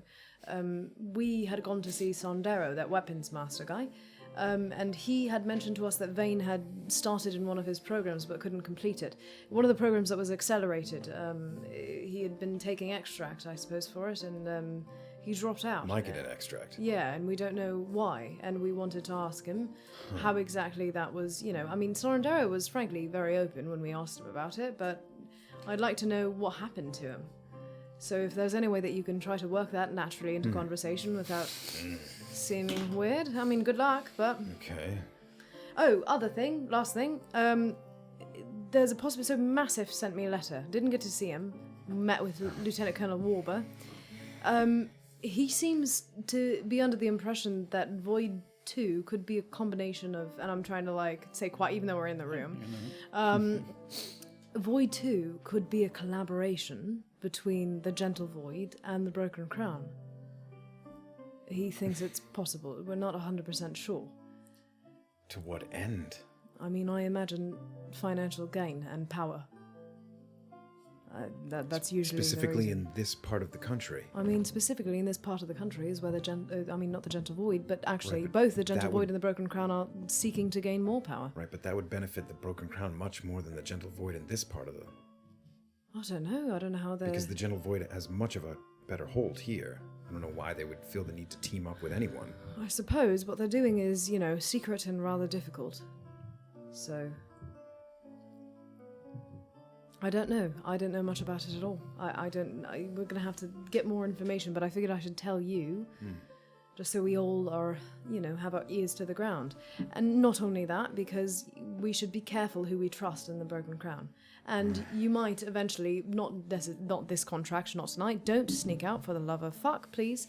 But you might have to come with us, or we might like you to come with us on another contract once we do destroy this thing. Which we're going to do seamlessly, Once hopefully. we- Seamlessly, yeah, Yes. absolutely. One thing. Yes. Let's put it out there, sure. Yes. Before we go, I'm in case we don't come back come sun up, I'm gonna give him Cliff's blue flag. Okay. Put this out the window. Tell them where we were, and they will come retrieve our dead bodies. Orba. I Please. think maybe... I'm just Are playing. you taking all Erland with possibilities. you? Yeah, we're yeah, waiting for him. we're Okay. waiting. Please take this. Okay. Has the little Yeah. flag in his giant hand there. 10 gold and a flag. It's like, Okay, so... I wish I had more information for you. That's okay. Hey, Graven, let us take care of you. You take care of us all the time. Thank you. Yeah. Right, well, be safe. And I'm going to kind of give him a clap on the back and... Should we head out? Wait. Yeah? Before Erland gets here, the nature of the... So you didn't see the room itself? Oh, no, we didn't. We know it's underground. We know that it's... Look, we tried. They were not keen on letting people in who didn't have a valuable in there, which makes sense, considering the fact that it is a safe. Underground. It would look pretty shit for Lieutenant Colonel if he let some, nobody's in, and then they broke something, or everything, depending on how he decided to do this. Yeah. Worst case scenario, I could just walk into the middle of the room and I don't know, it's underground. It's probably pretty blast protected. light over everything. It's not a foolproof Again, plan. We're when gonna cross this- that bridge when we come Yes, to it. If this plan fails, there are B, C, D, E, but we just have to figure out what they are. Okay. Yeah. I have an idea that involves a rat. She does. So I can attest to it. probably on the C plan. Orba's gonna take she left her saddlebags in this room, so Yep. she's gonna take out her potion of water breathing and take it with her. Okay. Saddlebags are still in there. Oh my god. Satyria is like, horses? Is that thing okay? So I know the nature Goes out of and the cart. flushes it, gives it some water. I know the nature of the whole cart situation. Yeah, you got that contract. The only thing they didn't relate to you. There's a couple finer details, but you know about the contract for sure. Okay. I have I have these caltrops and I have 2 climbers kits. Oh, brilliant. Oh shit! Yeah, That we would be forgot so to buy useful. those. Oh, fuck's I sake. had that written down somewhere, and we forgot to buy them. I'm genuinely, Oh. I'm concerned for my memory in this moment. Okay. Do you want Yes, both. all Please, please, please. Oh, I feel so climbing stupid. kit each Okay. Okay. and And caltrops, a bag brilliant. of caltrops? Yes, I've been meaning to get some of those. Did you pick them up at General's General? No, I can't remember where I got them. I found them. Okay. Very D&D Uh-huh. answer. Okay. Take those. Pulls out the items. Let me know how they work. I've been Right, I will. meaning to try them. Okay. All right. So shall should we go? try to find Erland or? Yeah. It was ideal. You have a horse as well. We could ride on horseback. We'll Yes, get we our could. custom. Yeah. And I have an extra here if Oh. Erland Graven's needs one. horses. Yeah, because I think he took the steeder. So yeah. Great. Okay. Shut up. Whatever's in the Whatever. saddlebags can I honestly know what be I mean. thrown in the garbage if you need room in them. So. Oh, I don't think so. But thank Okay. you. Another big hug from Orba. Once again, Graven sort of here having to make his goodbyes while he stays behind. in the Safira's gonna room. kind of give him a big clap Mm. on the back. Mm-hmm. Stay safe, bud. No sneaking out. I'll be here. If I do go out, I'll leave a note with the No, bartender. don't go out. Come not on, going Safira. far. and No, Orba's no, gonna- no, no, Definitely no, am no, not no, going I'm serious. far. Doesn't he have every pair of eyes on you in the city? Yes. Isn't there someone probably stood But outside he also this door? wants me to do something. He doesn't want me to sit on my ass. In fact, if it gets back to him and they're like, he hasn't moved a fucking inch. Curse boom. Orba's gonna gently grab Safira's hand. Come on. Safira's gonna kind of give him a look as she's leaving. She's Gonna start closing the doors. Safira's just in there. don't fucking sneak out. And with a plan in motion, Is it? ready to ride That's a south, perfect plan. that is where we're going to end for the evening. Damn it. Well, I'm running to General's General. Yeah. Mage Find Hand. you Mage Hand is guys. gonna be our Sprinting back friend. after Mage Hand is gonna be your friend. after unsuccessfully trying to talk his way into the Steederway. A couple good tries. Oh, that was good. That was good. But that is where we're going to end for the evening. That's where we're going to pick it up next week. Oh, Thank you guys so God. much for watching, as always. I can't. And we will see if they can pick up some of those valuable items that will hopefully gain access we'll to see. the Sure. room of safe deposit. We have to do like 3 How quests before how we big is the even crystal we start. got? Is it not the size of a grapefruit? It's pretty No, it's a close. grapefruit. Oh, it's I pretty did- yeah, close. it's Yeah, big. okay, okay. Grapefruit, Big one, the baseball, biggest walnut. one. Good. Yeah. I mean, again, you don't know exactly what this thing looks like, but that one is pretty big. That crystal. Okay, and that at you least got. it's the same color, so. Yeah. At least it's the same color. Are we done good? Turns out Mr. Two's colorblind, and it's Oh not. my god. It's like bright orange. God, get What out. a twist. Bollocks. Get out. Thank you guys so much. As always, we will be here next week to pick it up on chapter 89 of A Peek Beneath the Veil. We hope to see you there. Yay. Have a wonderful evening. Good night, everybody. Right. Goodbye.